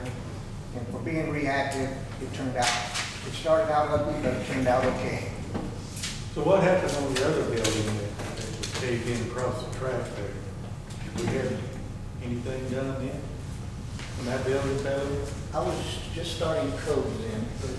It's my understanding that the county The county came out and inspected it. wall that said it was stable. Yep, and then, the lawyers in the city decided that guy wanted to stabilize it, and they would let him stabilize it and try to rehab it. I think that was the final game. I have a lot of people asking about that. I know. Every time I drive by there, that thing's gonna fall on me. Yeah, people think it's just gonna topple over, so then, good gust of wind, they do. Well, the county engineer said this. He said it was Do we have that in writing? I do not have it right. I think something like that we need to have in writing, because I think you say, well, the engineer told me it was, no, we need that in writing. That probably needs to be done pretty quick, to make sure that somebody's giving us in writing that wall is stabilized. Well, surely that ain't the inspection report, it should be in the inspection report. Surely we should be able to There should be ask it, right. an incident report. Right, exactly. That we can just request to see what I it think says. that would be more important to the property owner than it would be to anyone else, because they're gonna be they're the liability, you got the liability question. But as far far as that particular day, the county, well, the personnel from the county and their equipment was what mitigated the problem. Right. And we did call the county when the roof caved in, and they came up here and inspected, and basically Said that they had to come. so they were involved in initially. So is the county involved in these up here? They're building inspectors, yes. I don't do building inspections because I don't have that certification, so whenever I need it, whenever we need any kind of building certified, we call the county. So they're the ones that tell them that both buildings were. But Both the buildings. white building definitely had to come down. The property owner decided that he was gonna take the other building down because he didn't feel it was safe. More questions on that? If not, we will move to the second part of item number 4, which is candidates to fill the vacant code enforcement officer position. Mr. Osborne? Well, basically, we have received several applications, and once we get our breath caught with some of this other stuff going on, we'll see if we can find us a new part-time code enforcement officer, so that George gets to sleep more than 3 hours a night. Any questions on that? If not, that will conclude my committee. Thank you, sir. Personnel committee, Sheriff, Mayor Pro Tem Richard Bynum. All right, Mr. Osborne, I'm a little bit confused by the note you gave me. Which note is this one? I think what you're doing is, that's the report. Yeah, why don't I make that report before you Hey, start? there are two things that along that I'll, go ahead and we'll cover that. Basically, under the tab, because we just had the one tab things with personnel, and you had taken action recently saying that you wanted to be sure that all of our employees had some training in terms of dealing courteously and properly with the public. We have made contact with the Georgia Municipal Association, who does that sort of thing. I met with the lady that is one of their, part of that municipal operations consultant team. And what we're looking at is having GMA be here on September 18th, a Wednesday. We're looking at either 9 to 12 time or 1 to 4 time. We've got to get that locked in. And what we're talking about is the first part of this first half or thereabouts of this 2-hour training would be with all of our employees. And then the certified police officers would leave, and we would have the rest of it just with civilian personnel. Certified police officers would be arranging with the Chiefs Association to have some special training. The reason for that is that the consultants tell us that the way that they are expecting your general employees to look at citizens in terms of customers, that police officers do not look at the public as being customers. And so we're looking at having our police officers with some special training elsewhere. But the whole idea is to deal with the problems that you had brought to our attention. And so I'm making this report to you tonight to see if you're comfortable with us going forward with this. The cost to us from GMA, and I had one note I said it had $30, and the other said $50. I put the $50 in here doing this just to be on the safe side, but that would be the cost per employee that we would have involved in.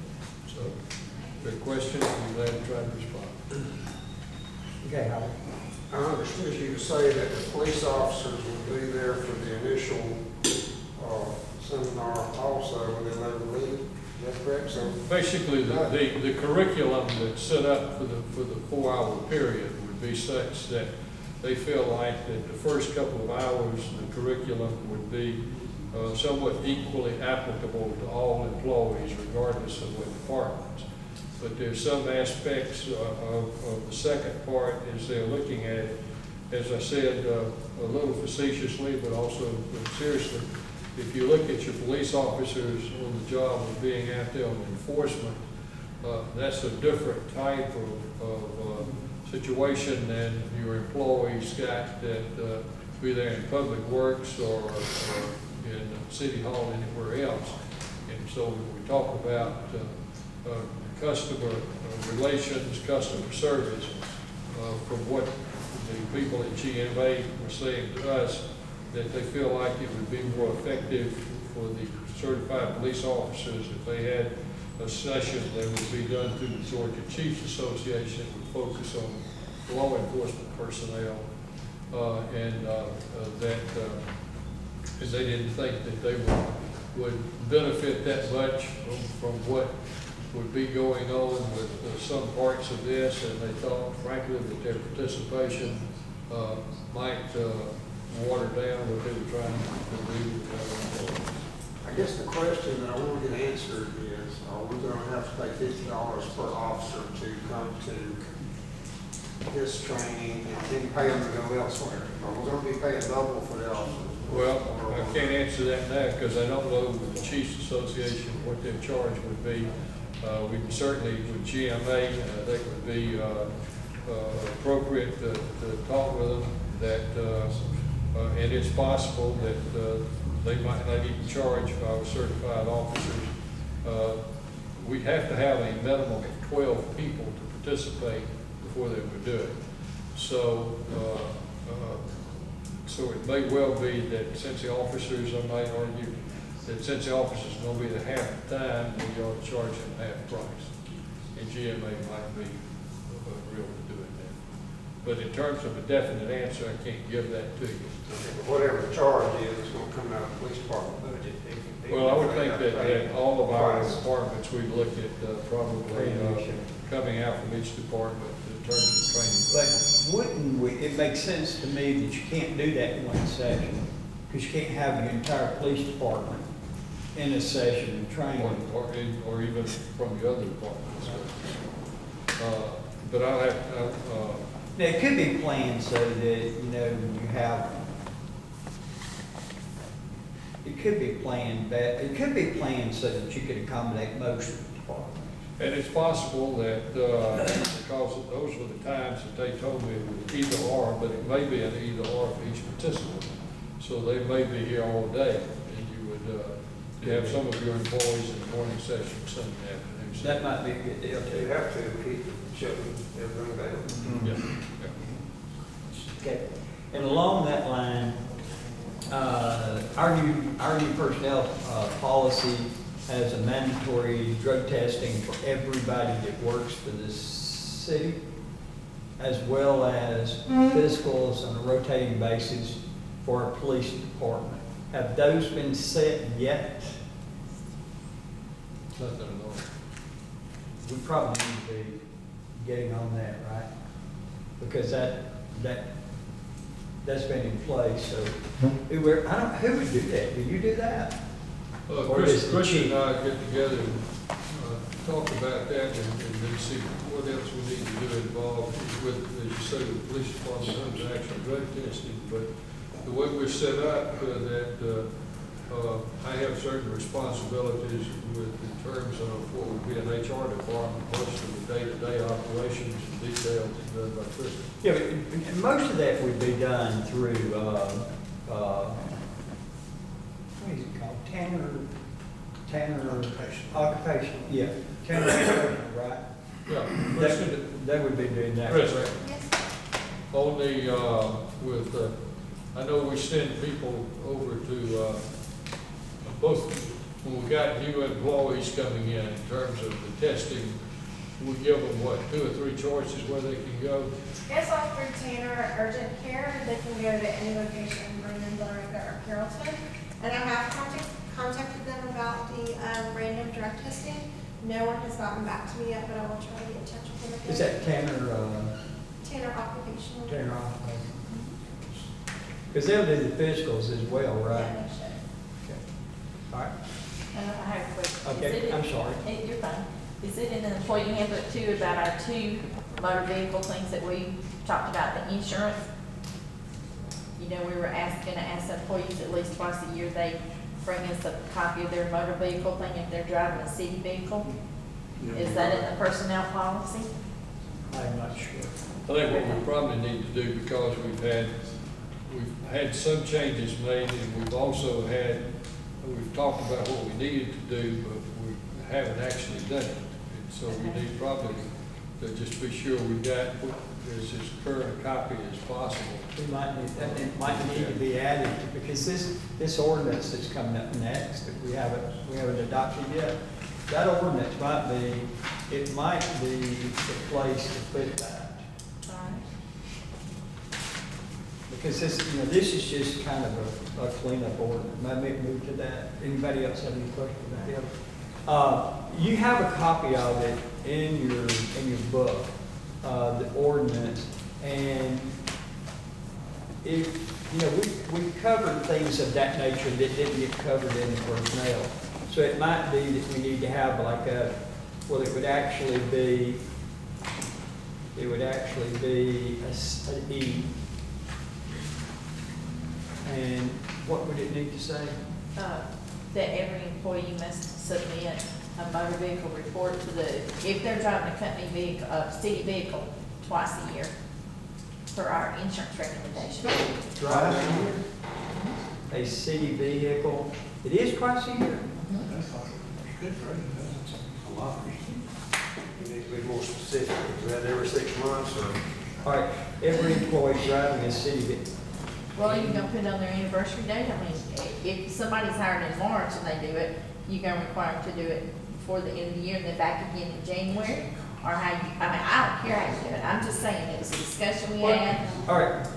Who's paying? Every employee driving a city vehicle. So where did they get this? Vehicle. Where did they get this? They would get the state patrol station. Yeah. Get it in the state patrol office. We request them, the first one. Yeah. But the discussion was to have them turn in another one to make sure that all throughout the year, if they wind up with a ticket, we're not chasing it once we get into a mess with it.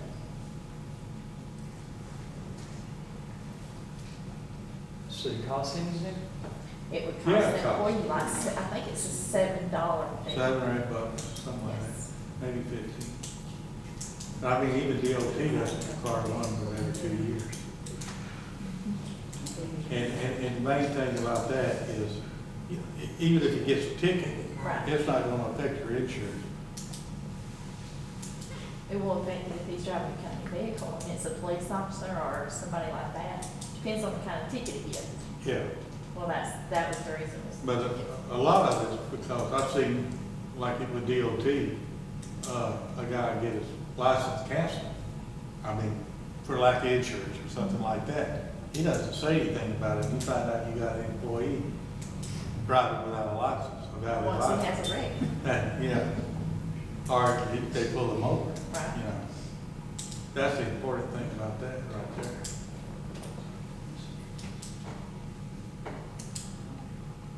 I'm ready. Well, I think it'd be simpler just to approach it. If we're gonna do it 2 times a year, then they need to get one in January and get one in July.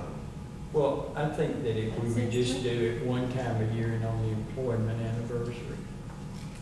You make it a nightmare, because then you got somebody keep up with it all the time and look at different, every month, who's gotta do what. If you miss it, do you remember it? Just do it all over in June. Yeah, I think it'd be simpler to do them all at once. Do them all at July one 1st and time. January. It's much better to do them all at one time. Now, what's the key thing about the 2 times a year? That was what our insurance company said? That was one of the recommendations over time. I remember we were looking at ways to cut our insurance. And one of the ways they said was a lot of the cities require their employees to do a second one. But they, I guess, because we pay for the first one, when we issue them a vehicle, to make sure that they are reporting all tickets and citations they get. Motor vehicle report. but make sure their licenses are intact, their insurance is there, personally and professionally. Okay, every employee driving a city vehicle must provide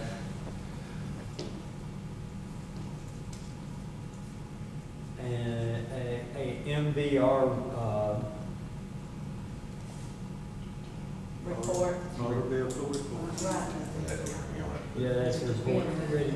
MVR on June the 1st of each year. Yeah, something like that, anytime. It's January 1st and July 1st.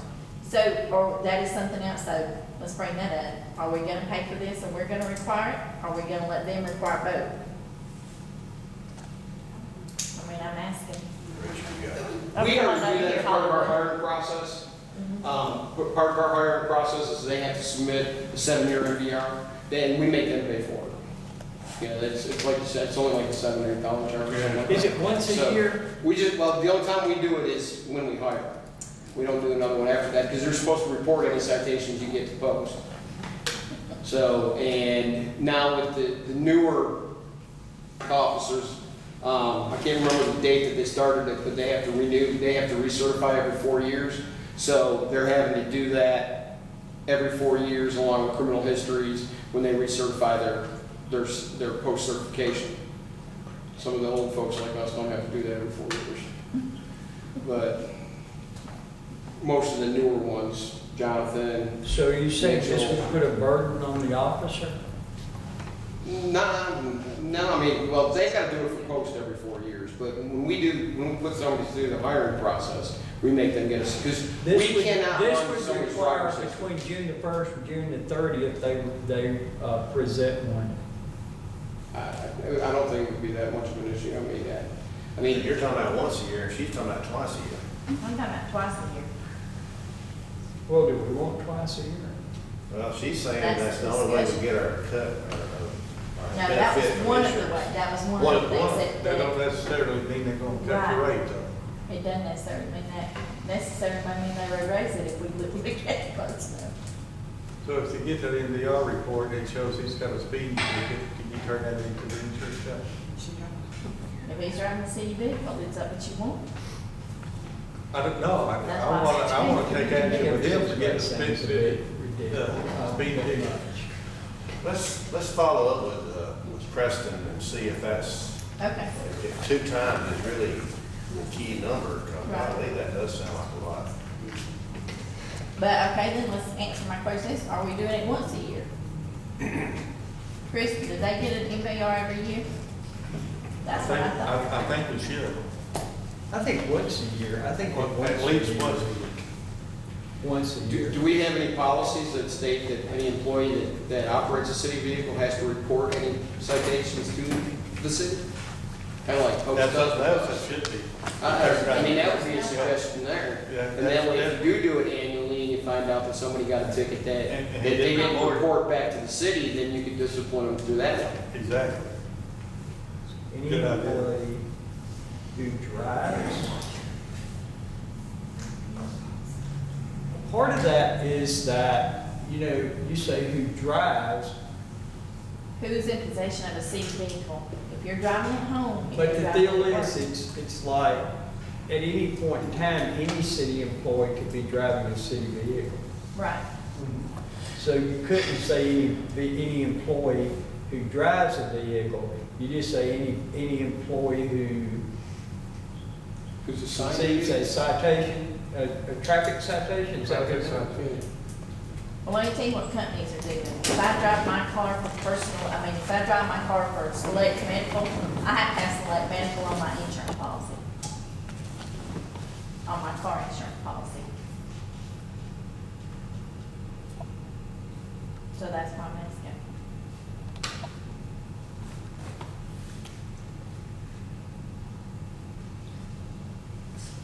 I'm writing. Probably run this by the attorney too. Yes. Well, we will, this can't go to a vote until Yeah. he's approved it. Right. Or till he's not approved it, but. But if someone's assigned a vehicle and he gets any kind of traffic citation, it should be reported. But to the his deal is- department head. the deal is that with some of the other stuff that went in the personnel handbook, you can't assume that only the person who has it assigned. Because you never know when somebody that works for the city would get in the CDB, assuming that that's okay. So you just say any employee who gets a traffic citation must report it to their department head and city administrator. And that's just, there's no punitive action to doing Right. that. It just means that person then would say, you can't drive a vehicle if your license has been pulled. Okay? That's in there. So every employee driving a city vehicle must provide an MVR by June the 1st of each year. Is that just every employee that is assigned one, or? Yeah, every employee driving a vehicle. So that's the department heads. Well, like Mr. Rackett said, there might be times that somebody's not assigned a vehicle, but they may drive one. For instance, court.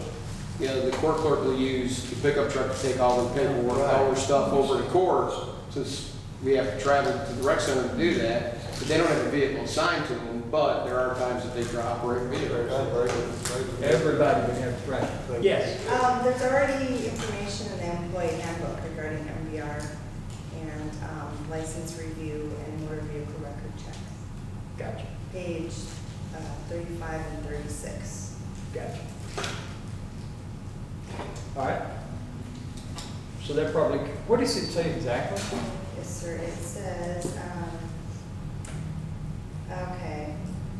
talks about being at least 18 years of age, have a valid driver's license for the class of vehicle driven, have a motor vehicle record which is acceptable to the city administrator or designee, considering among factors the following: A, review of current point system, count violations of any employee; B, moving traffic citations that are fault of the employee; C, D, E, designated drivers, license review and motor vehicle record checks. 1, the city will check motor vehicle records of all applicants prior to making offers of employment. As part of the hiring process, they'll be required to sign a written consent form allowing the city to check motor vehicle records at any time prior to or during their employment. 2, each year the department head will require every designated employee to furnish proof of a valid driver's licenses. Copies of driver's license should be considered confidential and maintained in a secure file, limited access. If they don't have a valid license, reporting to Human Resources may be subject to disciplining action up to and including. Does it say that has to be provided every year? Every year, yes. So it does. And then it does talk about a notification procedure if your driver's license becomes invalid or suspended, or when they receive a citation for any violation when operating a city vehicle. So it already requires. That's just for operating a city vehicle. That's just for, yes, city vehicles. So, City business, city vehicles.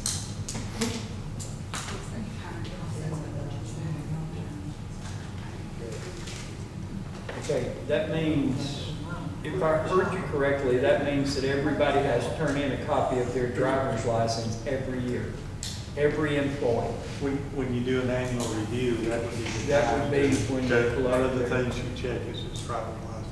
And then you also read that they sign a waiver that allows us to ask for the MVR anytime. Anytime. Anytime.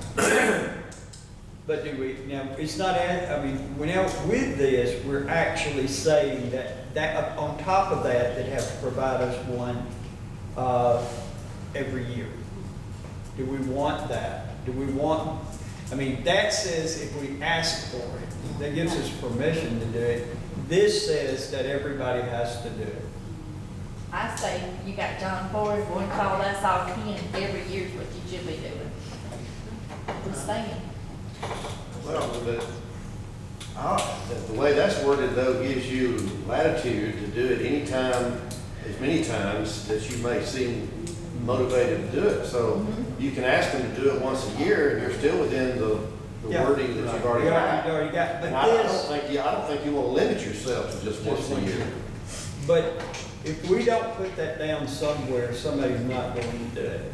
But what we're saying is they must provide it to us once a year. What Zach's saying is we can't get it at any time. Any more, we could do more than that, but they have to provide it for us for one time a year, as well as a copy of the driver. So we can, as a city, go and get an MVR for anyone that's Yes, sir. employed by us? Yes, sir. Anybody, I can, you give me your license and everything, and I get the paperwork, and I fill it out, I take it to the state patrol office, Mhm. and it'll give me their MVR. Yep. They sign a release. Ask Preston if that will help lower our insurance bill, what we want that. That also puts the burden on the city to pay for it. Yeah. That's Well, you're What is that only, about? you're probably saving about money that way though, because it can get you in a lot of trouble if that MVR, if they've lost their license already and you haven't been notified, they get in an accident, Yep. it could really cost us money. $7 ain't nothing. And I've seen that happen. So, okay, this is not something that we have to do tonight. No. This is something that we can ask legal on Yes. and clean that up. And if that needs to be in there, have it ready to go, okay? Yes, that was just a suggestion. Check with Preston. See what we got. Which is awesome, that's the whole purpose of the committee, is to be able to do stuff like this before we get to it. I like that.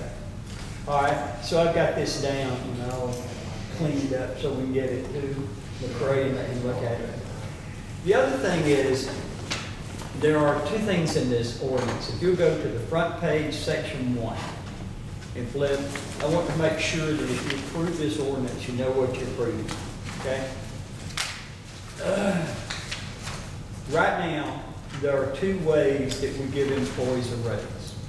One is cost of living, and two is a merit. There is nothing that says that we have to give either or both. And the language in here states that comes from, the approval of the city council.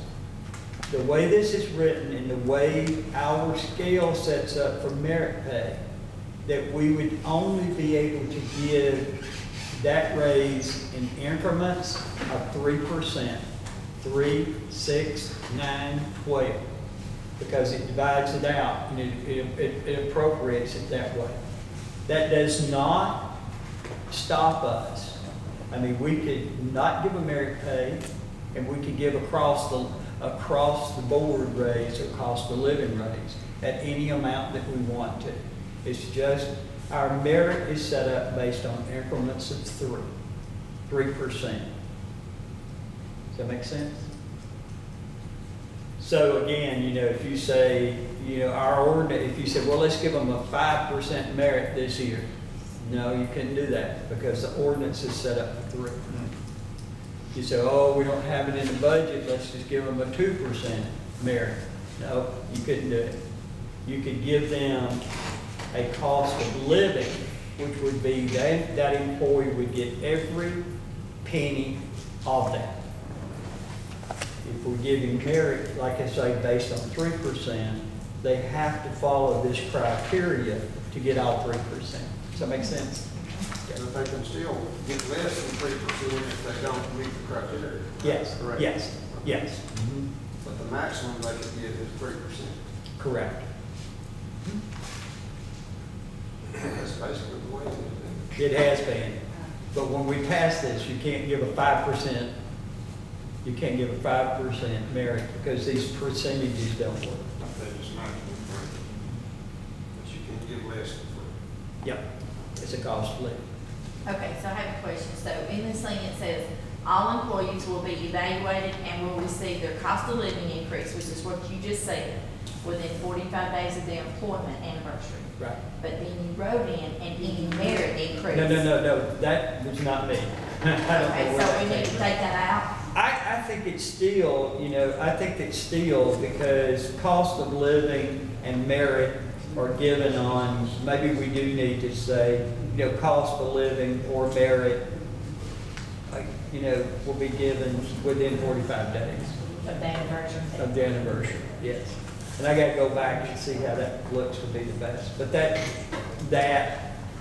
just be, what's happening is people are getting their anniversary date is approaching, and, you know, for whatever reason, vacation, whatever, they don't get evaluated exactly in that week. And then, you know, they expect the minute that happens, that their raise be in the next pay period. That's impossible. That's impossible.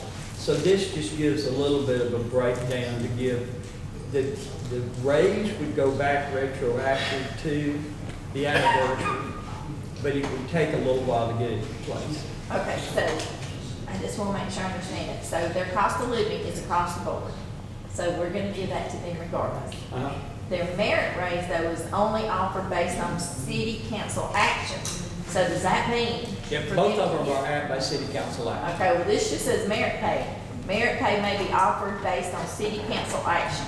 That's what this says. To receive merit pay, an employee must meet the following criteria. So it just kind of. All right, hold on. Okay. Because we were really careful that merit pay may be offered based on city council.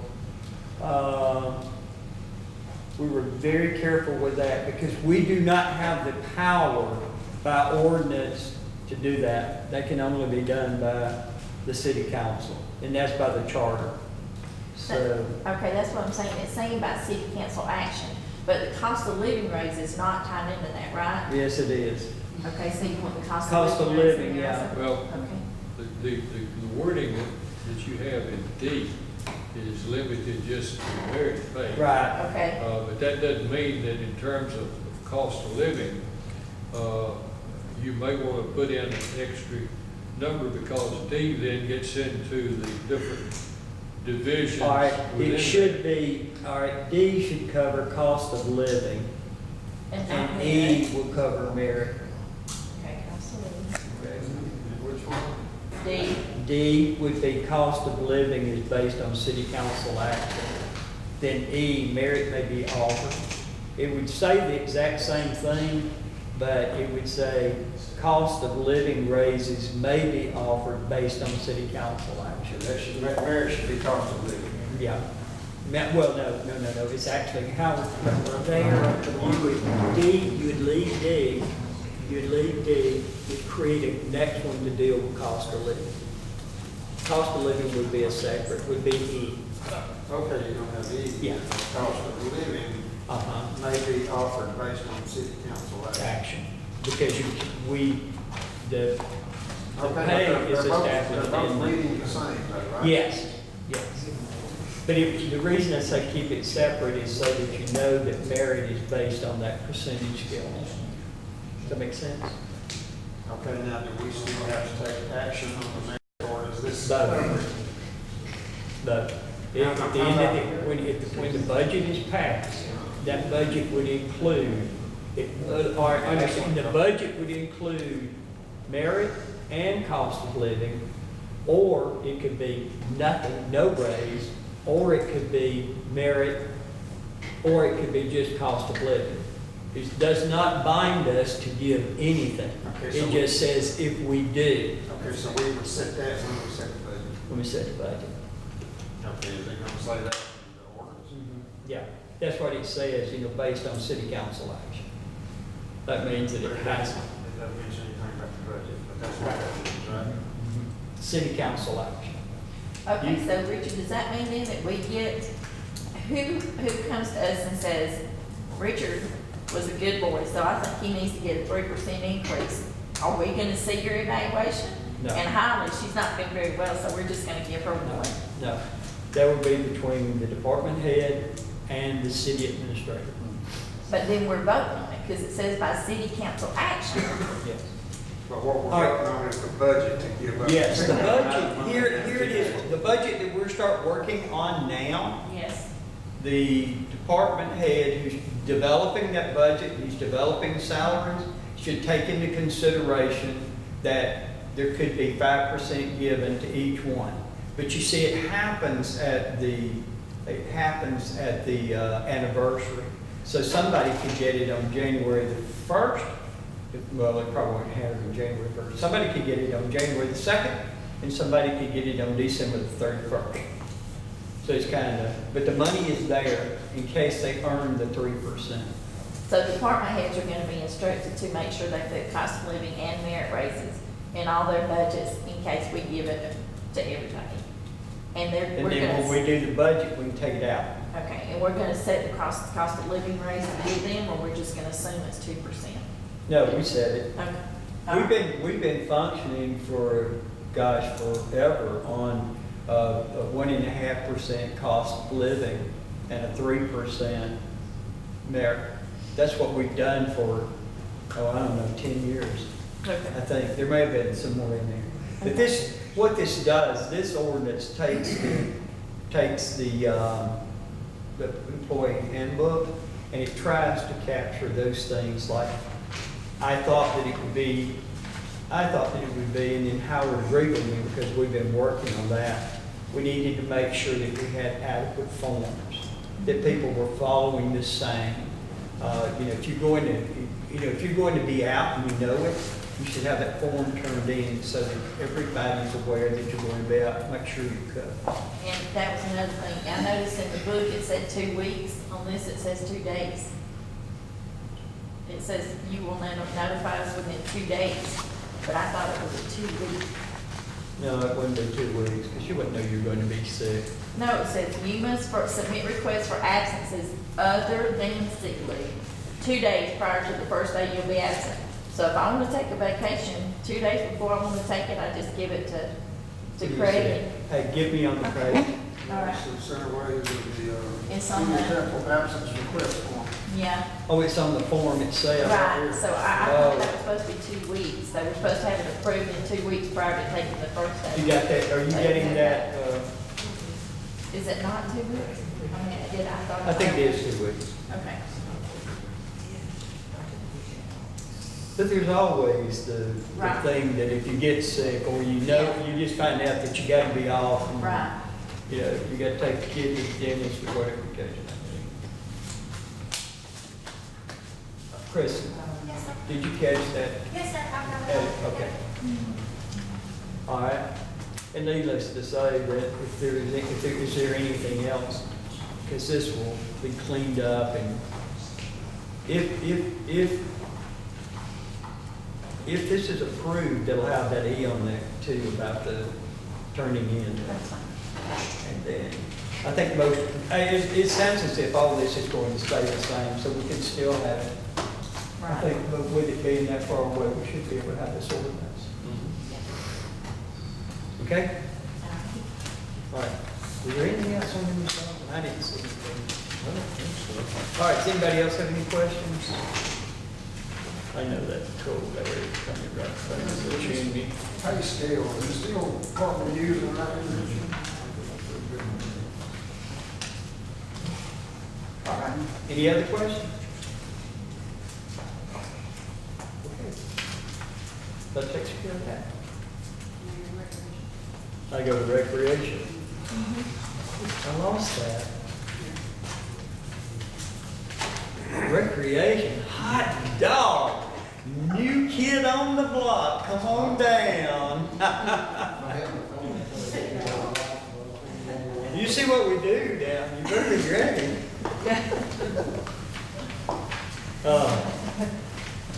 Now, before we start, I want to tell you that it is very exciting to have Lisa on the staff and the excitement of having a new employee that generates is awesome. And I will tell you, I've had 4 comments, not to say anything bad against anybody, but they're amazed somebody actually answers the phone and shows up. Just saying. I've had 4, and they're not even against me. All right, so I guess you want to pass that out first? You're not following. No, you Whoa. I tried to give it to her. Oh, wait a minute, That's what I heard back there. I was like, skip it, step back. You're way down the list. Number 1, but you can still give that so people can be looking at it while you're coming out. All right, staff report concerning the city administrator's recommendation that the planned Temple Museum be made part of the city recreation department in terms of coordination, management, and various organizational and operational aspects. I thought we already knew that, I'm sorry. The what I've given you is a memo that now that we have bought the property and we're getting ready to move forward and now approve the budget, so we can actually start making plans on renovation and other things. Obviously, where does it fit within city government? Now, we don't have a whole lot of choices as small as we are. And so what I looked at was that, okay, whoever's heading up the museum in terms of whatever staff level that is, could report to me, or we could look where it would fit somewhere. A lot of local governments, as you know, we call ours the recreation department. There are certain responsibilities that the recreation department has for the park overall.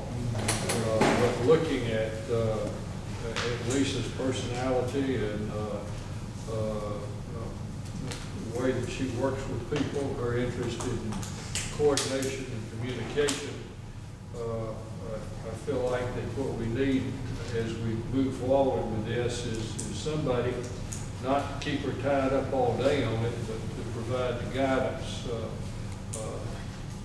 My assumption is over the next few months, we will have people who will be interested in donating things to the museum. That can't be handled haphazardly. We will have, I'm sure there will be times when people will be looking at having some events at the museum. We've got to set up guidelines on that and everything. So now, I think as time goes by, it may well be that we would be looking at, it could be, we have to look at our staffing in the rec department, depending on how it grows. Hopefully, Lisa will begin to have some of the people that have left us to come back, so we'll have some expansion. But bottom line is that we bought the building, we got it yesterday, we got it insured. We got 30 days to get something going, otherwise we're in trouble on the insurance thing. And we need somebody that's going to look upon this as something that they would assume as part of their responsibility. I would recommend it be listed. Do we need to have that on the agenda to vote on? I would think so. Okay, please put that on there. You agree with this, right? And you do this, correct? I thought whether I said dodge your head, yeah. I thought that was a done deal. I didn't realize that, my bad. All right, any questions about that? Number 2, staff reports concerning 2 recent requests to the senior center director for a waiver of rental fees for charitable events, which could be decided during your regular meetings. I'm gonna call you up. You don't have to come. You can come on. You're I wasn't forgetting you, Sandra. I wasn't forgetting you. You're in your own little spot. So, Mr. Oppenheimer, or Sandra? So, this says you're handling that. Are you handling or? Well, actually, I was going to call on her. Okay. Musical chairs. Yes, the mayor takes one. Thank you.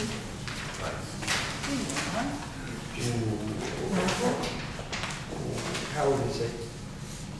I don't know the child, I really don't, sorry. He is, Do you know him? yes, he You know is. who that is? Yes, I do know who that is. Is that who I think that is? Yes, that's who you think it is. Okay.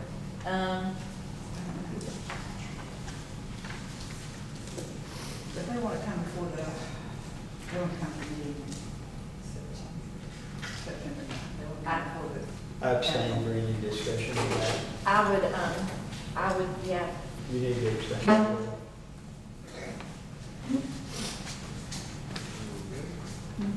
I need to go back to my chair. No. So who's in the So- recreation department? No, no, no. Well, that's what I have. And so she wants to come before us at September the 9th to ask us about this? Both of them do, Ms. County wants to come, Okay. and so does Ms. Biro. Okay, and so we just need to have them on the. Is this for the same or 2 different ones? It's 2 different One ones. for the library, One of them's a mystery theater. They did They'll that serve last dinner. year. Yes. Like they did last year. Yes, you need to do that. That's kind of fun. But yeah. Did you get So I need to make sure we put them on the agenda to speak. Right, Mr. Ogden? Did you get a deposit or anything to make sure they clean up, or do they just, you trust them to do that? That's usually if you get them for nothing, that's just nothing. But she'll be responsible, but, I know her, she's not, she's good to Which one to count? tell. Well, I know the camp, I know. Well, both of them are great. There's no question of that. It's going to be on the agenda for us to approve. Yes, that's fine. But you're saying you have to abstain? I'm not going to vote on it. Okay. I Terry? don't care whether I have to or not, I'm not going to.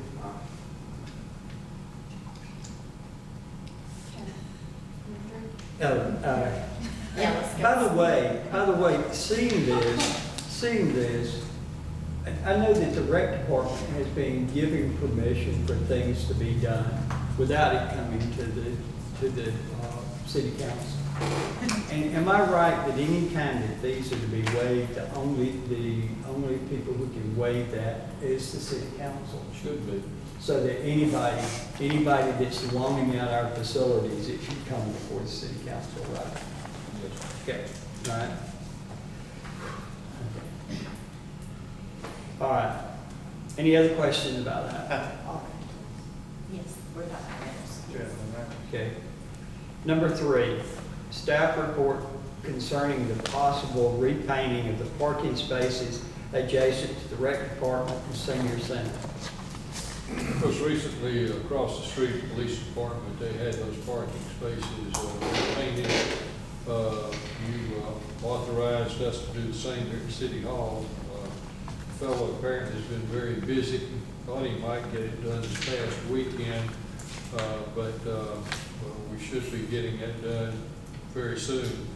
But wondered if while we were having this done, if we needed to take a look at it, at the park, both for the senior center, where they have the parking, as well as a rec, and just get those painted. So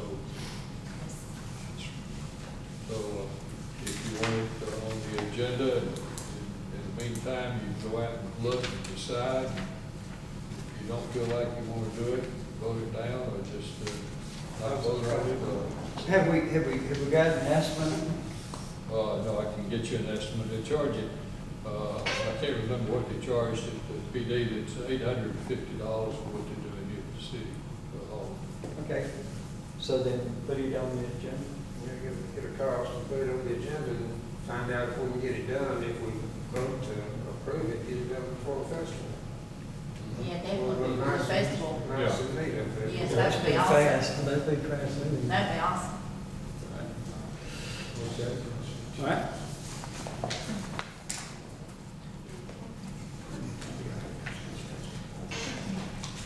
All right. Any other discussion? Okay. Report from the new rec director. And then you come up after. I know. So just take it. We got it all together. We're back in the saddle.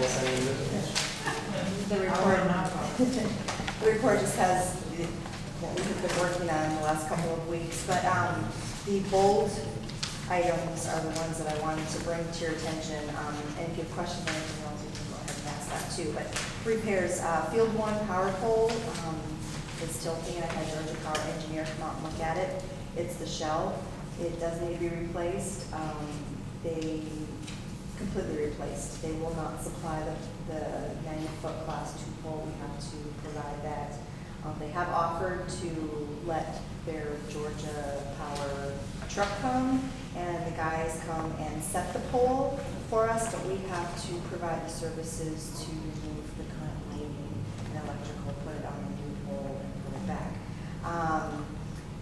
Mr. Reinhardt knows someone who does this and is waiting on a quote. The problem with bringing a 90-foot pole in is it just can't go down any street. It's probably going to have to be maneuvered into the Sewell parking lot area, and then actually maneuver through to be taken over by Field 1. So I'm waiting on a quote, but that is something that has to be done very soon. And I don't have the price on it yet. So I talked to Mr. Osborne too about checking on other options for pole, finding a 90-foot class 2 pole. But yeah, so we're in the middle of working on that urgently, getting that done. So I can update you on that later, but it's leaning, so. So will that quote need to be on the agenda, Ms. Dawson? I think, Or is it a budgeted item? you know, it should, I would think we can find funds in the budget that we could use for it. But I don't have any idea, frankly, what we're talking about in terms of cost. Dale may have some idea. And he tried to get a quote for me, but they were working in Cartersville and couldn't get back to him right away. So he was going to, it's actually somebody he knows, their company that does this all the time. Maybe we'll get in the next couple of days. Yes, so he'll let me know as soon as that. Yeah. We didn't have water pipes winterized in the concessions or the water kiosks. So I have water pipes and issues, that's why the concessions are a mess right now. So, we're going to, we've been trying to work on getting concessions up to speed. Yes, because that concession stand is right around the corner here. So, but then the first, Question. I thought we talked about that 9 months ago. We do. And that was supposed to have been repaired 9 months ago. We are budgeting money for that. We repaired the concession stand where the water pipes had burst and get all. And replace the pipes. And the cabinets, we had to replace that. And the pipes were supposed to be winterized. Yes. In all areas. Yes. And that so was the not cabinets were put in one does not have the cabinets done. The walls were replaced, but there are still holes in the ceiling where it wasn't finalized, and the painting was not completed because I was told that they were told to stop paint. They didn't want them to paint, so I don't understand. That's what we all, was it you with me and Richard? Yeah, We we all went up went there, up looked there, up looked there. at all of it. Yeah.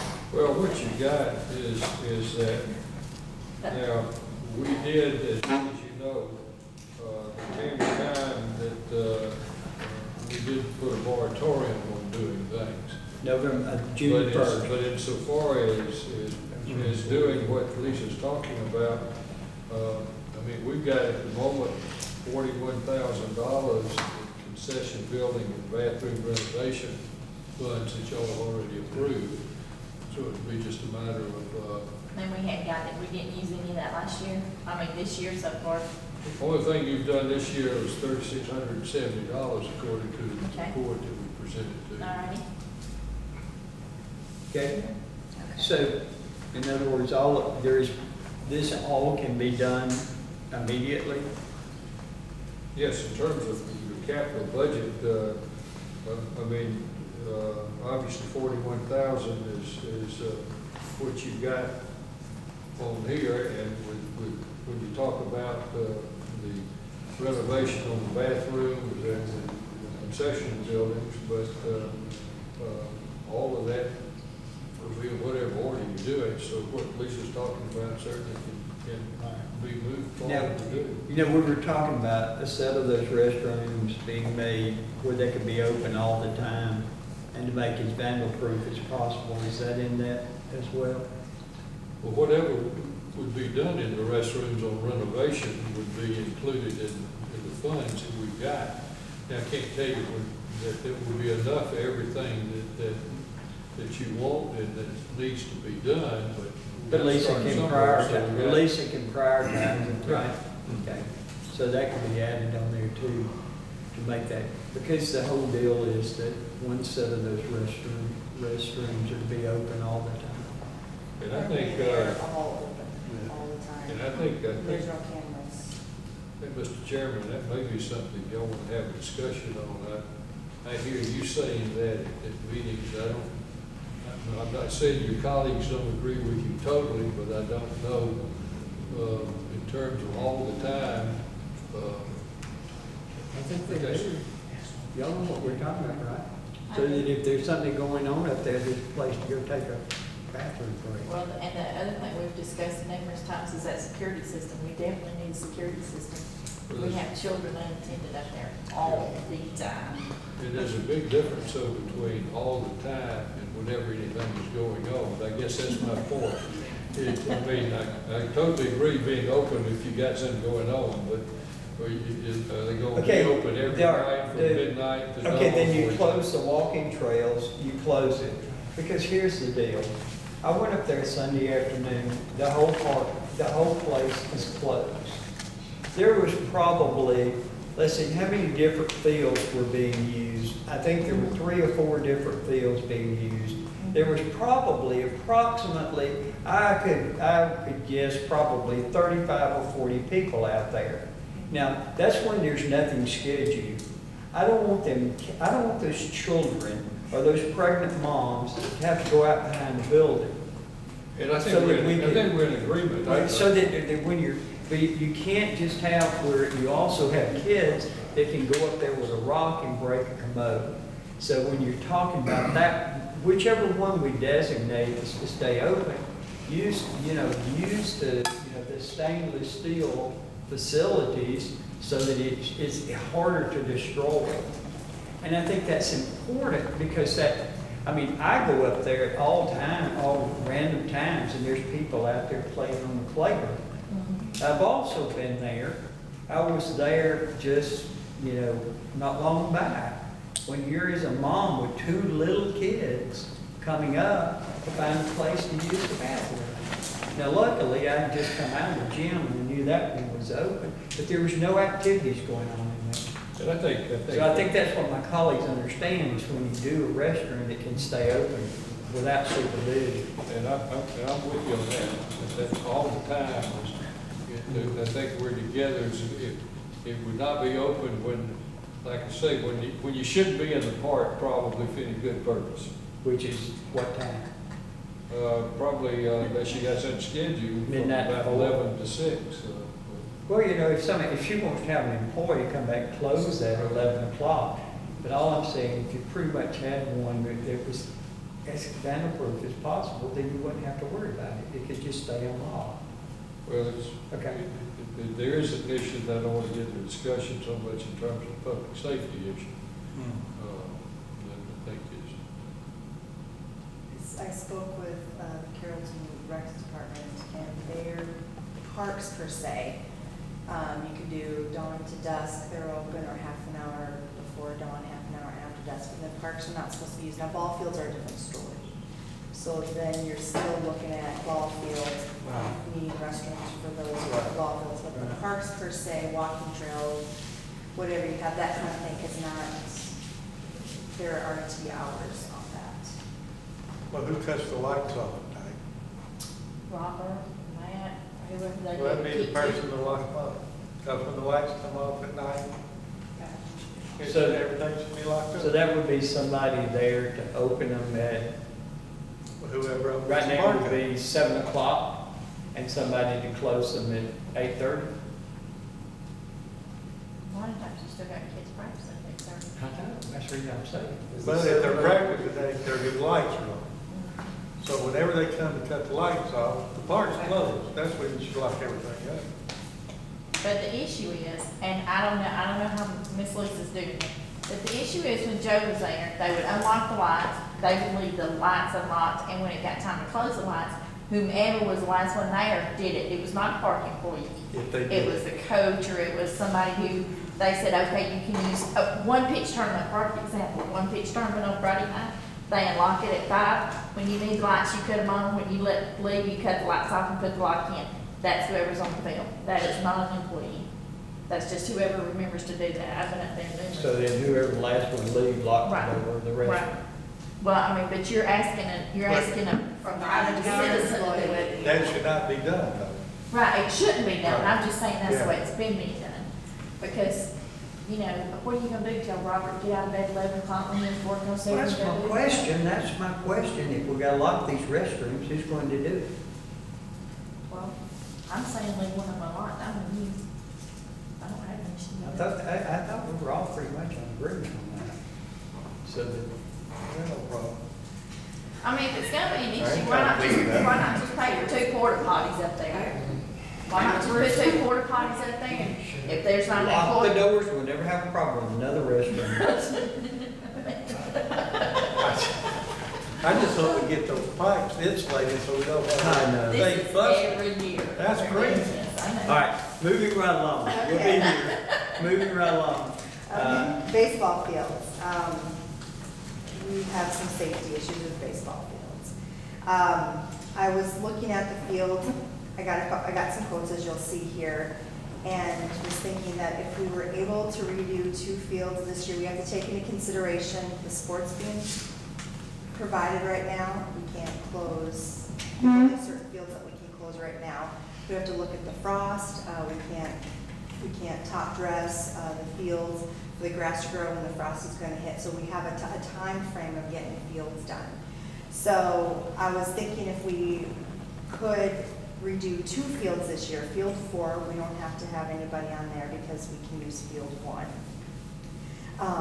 And that is a big chunk right there because the infield is completely gone. It's worn down, there's rocks everywhere, and the outfield has ruts that needs to be filled in. That is right there, the field 4, F4, a big chunk of money. And field 5, right next to it, is the little guy's field, and that's it's a small field, so it's not as much. We have to bring a load of dirt in. That's basically what that is. The field 4 is a multi-purpose one, so that's an important one to get done because that one you can use for softball and baseball. It also has lights, so this one being done this fall would allow us to go forward and be able to use it at any time starting next year. Is there money in the budget to do those 2 fields? Do you know? Is there money in the budget to do those 2 fields? No. But if you decided to do that, like I say, you got $43,000 in that, and then, but I didn't even look to see in terms of, at least in terms of, whether there was any. I think your pipe's gonna take a lot of that. That's the main pipe that you've got available to you right now. Oh, Without further. when you said 90 foot, I said, wait a minute. So, look, Yeah, the electrical part. Yeah, because we gotta pay for all that. here It's gonna be huge. is my point. Some of this other up here, you know, waterproofing, winterizing and all that, we've been dealing with that. Sounds like the pole is a major issue. Yes. And getting these 2 fields repaired, right? Now, Because the fields are going to, one by one, need to be repaired.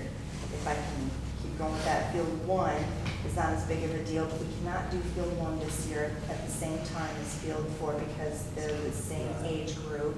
Also, we have to repair this pole, which the reason we have to do field 1 is because when they did the light bulb replacement on the field, they drove the big vehicle. yes, So and destroyed the field. the field. So therefore, that's why this one has to be taken care of, the outfield has to be taken care of. And that has to wait until spring because we don't want to rip it back up when they have to come in for our electrical pole here. So that one has to wait for sure. And if we tie up 1 and 4 at the same time, then we're gonna have to not have a certain age group playing fall or spring, and we don't wanna do that. We always wanna have one available. And then the dressings field 6 and 10 is there, and I figured, you know, we don't wanna have 4 of them we have to do in 1 year. That's gonna, let's be able to keep up with them, maintain them, but they're in such disrepair. So are all of the fields in that condition? No. The most recent one that was completed was field 2. See, these are the worst, but after this, what we can do is we can go back to what they used to do. There's, by the water tower, they used to have 2 to 3 piles of sand and dirt. And then we would get down under it when they would start to go, they just haul in, they would maintain it, and we'd be good, but they haven't been maintained. They're down to rocks, they're, so if we had, if we had an issue, Mr. Dale could come in, he could take a load, put it on the field, we'd stay off for a little bit, we'd be good to go for the next round, but we haven't kept up with it, so now we're in the stage. All right. Does it make sense to all of us, including you, Mr. Osborne, for maybe Lisa to go back with you and get a priority list and see what can be done with as far as what we need to maybe? We may need to do some out of reserve. I mean, because from what I understand and what I've seen, the baseball fields have just been totally overlooked. So that if we could see what we, I think it would help all of us to, maybe have a priority where we have the money to do and go from there. Because it sounds like there's a couple of things that's got to be done, but there's other things that really need to be done. Does that make sense? Lisa, does that make sense? Yes, sir. And then that way, here's the other thing that I'm also hearing, is that some of this is time, meaning that it's got to be done pronto. So maybe you could help figure out which ones could come out of already budgeted and squash, those that have got to be done, so that those can be, done. And it sounds like that the field repair and the poles are the 2 priorities. It's got to be done immediately. Does that make sense? Does that make sense? Is that okay with everybody? Y'all in agreement with that? All right. Who does the field repairs? Is that Ryan Harkins? Yes, sir. He does it all. Is that where the quotes came from? Yes, sir. So can we legally let him just be the only one quoting on these since they're, I was going to say, we've got to bid this out. This can't really just be done. He's, of course, you've got a contract with him for field maintenance. So I think the answer is yes, and what you may want to do is to amend that contract. But even if you don't, if you look over the last 3 years, he has done additional work for us because we have not hired that extra staff person. We kept recruiting for him, and the salary was so low, we could get him back. A good applicant. But I think now in terms of other people, of course, we have bid it out every year I've been here. He's been the only he's been the only company to submit a bid each year. Well, I mean, it's reasonable to say that the maintenance of the field would automatically be a part of that, right? Yes, So the only thing, there's really nothing in this list with repairs of baseball fields that looks like it comes out from under that. I mean, if you're doing plumbing work and that kind of stuff, then that would be a plumber, right? Well, I think everything you're talking about would fit within field maintenance. Now, his contract that he has with us has a lot of specific services that he's to do, including the frequency. He does certain treatments and everything. But there's nothing that says that you can't add to that contract because what you are talking about is field maintenance. Well, all right, does this include the plumbing work as a result of pipes bursting? Well, in terms of if you want us to look at getting prices from 2 or 3 people,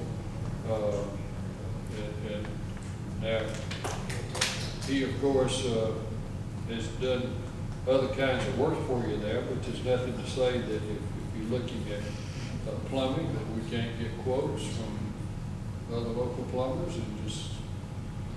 It looks to me like if he did not repair the damage in those concession stands after the freeze, that could be a pretty major thing. I don't think you can get that. I mean, I don't know. I haven't walked in there to see. So, yeah, hi, I'm sorry. You keep talking about the repair should have been made, so did we already pay somebody to make those? No clue. So- I thought we had. I can speak to that. So, I guess our part-time guy, Robert Collins, his brother-in-law is the one that started to do the repairs to the concession stands, or brother-in-law, I found out. But he was told to stop and not finish painting, not finish patching the walls. It got taken to a point, and then he was told to stop all repairs. But we had approved for that to all be done. Well, you had approved it at that, I guess at the price he did, I don't know if y'all put a price on it or not, but yes. Well, who told him to stop doing that if he was not retired? Would have been Jody, because Jody would have been in charge, he's the only one that would have had authority to do that. Unless Mr. Osborne did it. We had to approve the money for it to be done. Well, bottom line, this is like, we can sit here and talk about this forever, but the fact of the matter is that I think we still gotta have a plan. Yes. Okay? We gotta have a plan, because right now, we're clueless. There are things, as you can find out right now, there are things that we thought were done. We thought it had already been done and paid for. So maybe get back with that. Okay. But here's the other thing that we talked about earlier was the goal post and the field lighting that somewhere it's supposed to be. So that's going to go on. That we're looking at that for the 2020s. And it was whatever you want to look at, earlier. Well, and that goes back to y'all sitting down and making that plan. And also the same thing with the soccer field fencing.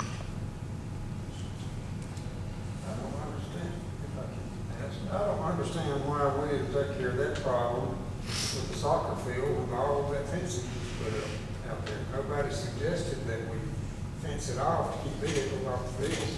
What fields are they going on? I don't This is, know. all right, what the deal is, they created a new field right there behind where the old police department was, the trailer for the old police department field. Okay. So they worked to get correct me if I'm wrong, I may be speaking for you, but they worked to get the grass and get the field ready. But then what's happening is that everybody is just seeing the grass as a better place to park than the parking lot. So they're pulling on there, tearing up what has been done, what they've done to get a soccer field there. So right now, if you go out to the rec department, you'll see barrels with ribbon around it so that they got it marked. And they're also trying to clean up where the police department was so that they can convert that back in. Is that for practice primary or only? I believe so. I think flag football plays on that field, is my understanding. I'm still learning. You got a temporary fence around it now. But that could also go back in to check to see what needs to be where. And that's why I put, it was under baseball field, because I was thinking, but that's why field 10 under the second bullet item there has to be top dressed, because people have ruined it this year with the rain. It was done, it was completed. Well, that's a different area than what I was thinking about.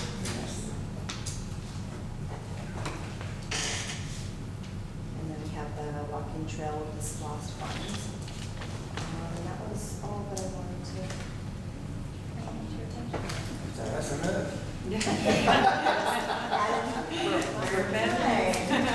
Does anybody have any questions? Mr. Abide, we need for you to find a lot of money. Yeah. So go to work in the morning. Well, I appreciate you bringing this to us, because this is a lot of stuff that we were not aware of before. Yes, thank you. Is so far so good? You enjoying so far? When you have challenges, good day. All right. No other questions? Now then, Sandra, you are on, and now you're off. We're tired of you. We're ready to go home. I'm ready to go home too. I ate some, my mother. We're gonna get to I guess I need to put your recorder up again. I just knocked it over. Is that okay? Yeah. First of all, I would love to thank all of you so very much. Everyone is so happy and so cool. And I'm fussing over, don't turn the fan on, please don't turn it on, turn the fans off. Okay, fans, yes, well, this is always gonna be, but most of they're cool. Even the dancers, I've had no complaints from any of the dancers that come, the square dancers, all the other dancers, I've not had any comments. Yes, I'm very thankful for that. Good. Another thing I'd like you to see is that we have been bringing for the last 2 years. Last year, we only got 1 load of corn, fresh corn. This year, we have 3. One the schools have bring, and the other 2, Betty and Billy went to the field. They loaded back the truck and filled it up. This was the first batch that the school brought. I don't have a picture of everybody passing around. I see. Wow. That's Howard. What are you doing up there doing that corn, Howard? Oh, yeah. We're up there with the corn. Howard up there stealing that corn. And this was the second batch, and you can see they were very happy to get it. I stacked all that up. Wages. Look at that. So that was a great thing. Well, they're different. They're different pictures, it's just showing them. That's awesome. And they got one with this guy right here, he actually was. Yes. Who is he? Tony Elbridge. Is that the one we were talking about? Trying to figure out who he was? That's the reason I was going to look at his pic. I'm not sure. Second, we will be giving flu shots again at Senior Center, this time at September 11th. So if you'd like to come get your flu shots, we've got English over there to do that for us. And for about the last 2 months, we have been receiving donations of several boxes of bread, cupcakes, muffins, etc. 3 out of 4 Mondays each month, so we give those out to seniors. We also take them out on our route. So that's just some new stuff going on. Awesome. And we're starting a chicken foot, we did a chicken foot tournament this month. We had 20 people. We had first place went to Tony. Second place to Mary Love, and third place was to Judy Hoffman. We're going to start next month. We're going to add a little bit. And I attached gave you a copy of our menu and our activities. And also the flyer I put in the bill boxes for the food shop, so they would have the opportunity to come up also. And that's it. Holly? Backpack program has, middle school only has contacted me 20 bags. So, and they'll make arrangements to pick them up if you tell me when you want to. Okay, some lady came last week and said 20, she called 40, and she said one school, 125. Do you know who that lady is? I have no idea.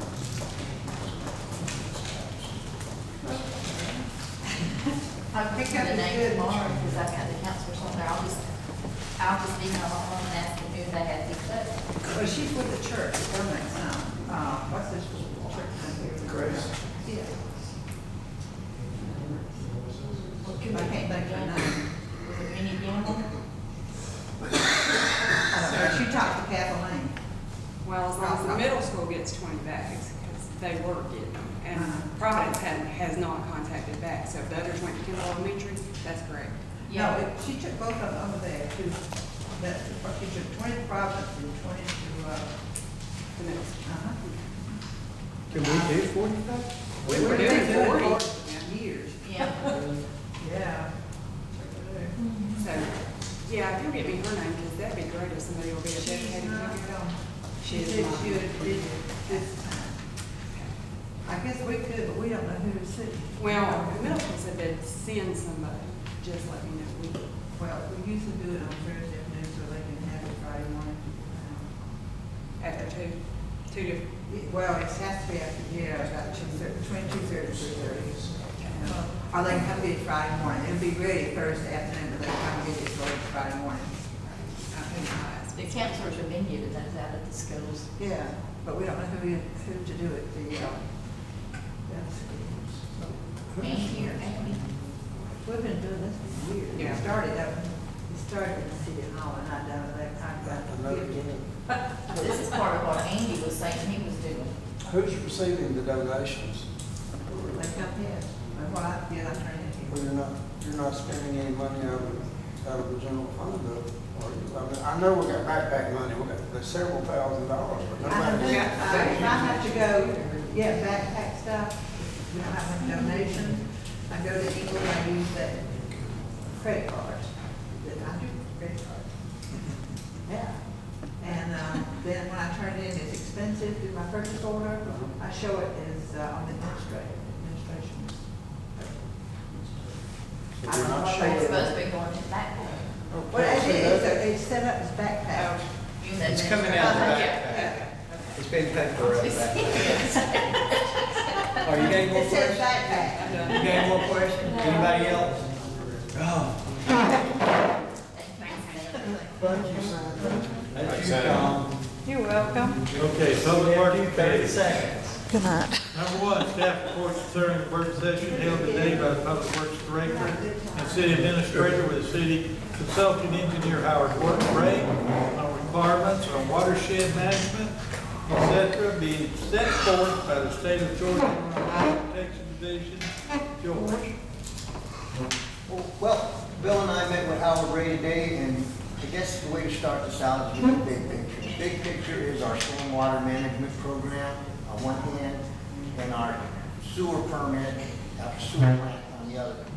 This watershed protection program coincides with both of them. We have information that's going to come from there, and information that's going to come from the water, this stormwater management thing, and they all go into the watershed management program. We take the data from the University of West Georgia, we correspond with the stuff that we've been doing here in the city, and it's submitted to the EPA. Howard estimated that it's probably going to cost no more than $7,000 to do, $7,500. Is that what he estimated? Yeah. And we got, this morning we met for a couple of hours and part of it was fairly wide ranging. Follow up with a lot of cost figures, but in terms of the things in the immediate future is what George is focusing on before you consider this time. I think somewhere in there. Right, and just for your own knowledge too, this is, the last one we ever had done was 2014. So we're 5 years behind in that particular aspect. I think nobody had, we had so many turnovers that nobody ever recorded it going down the road. So we're also building a new map of how we got to look at courts and everything that we got to do every year and when to do every year.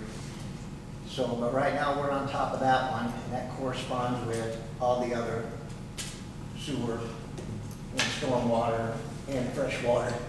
And it's a quite intensive report. It was about 250 pages long.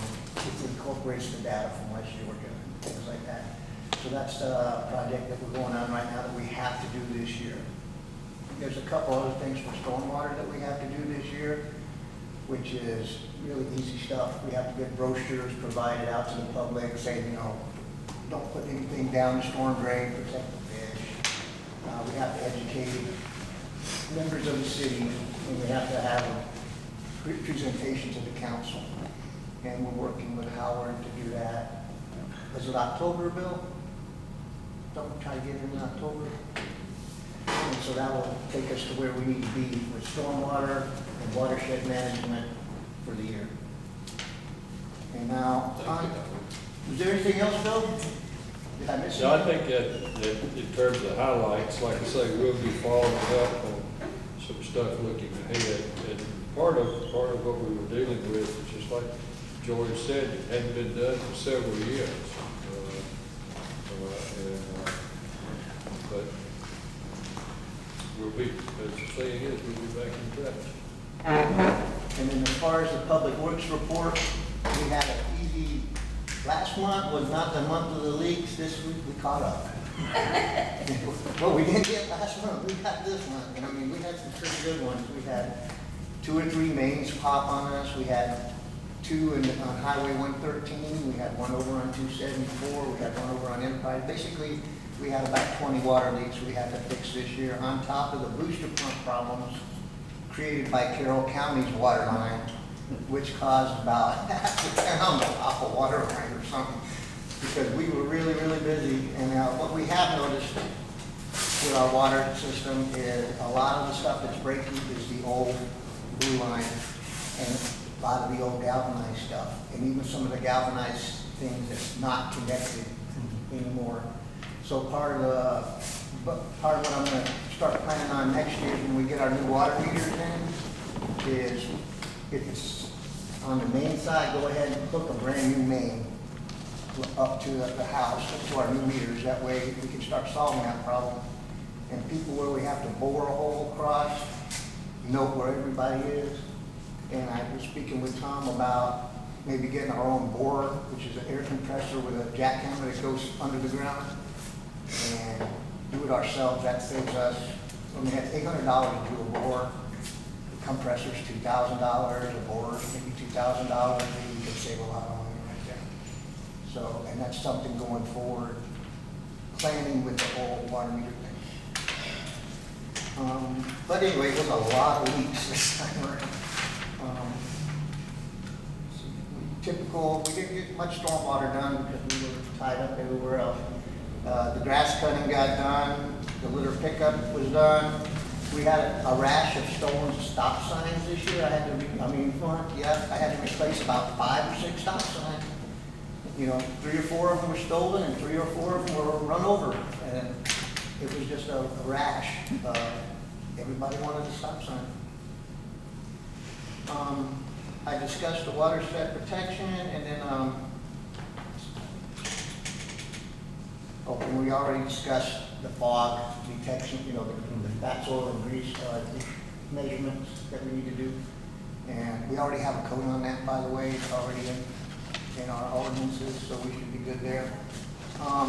We hired 2 new employees. Brian Merritt, he was recommended by Clint.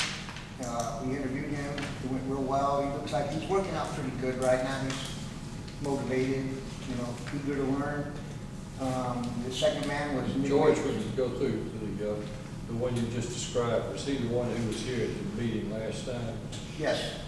Okay, and the other fellow who was here at the meeting last time, he didn't make the cut when we did the background check and everything.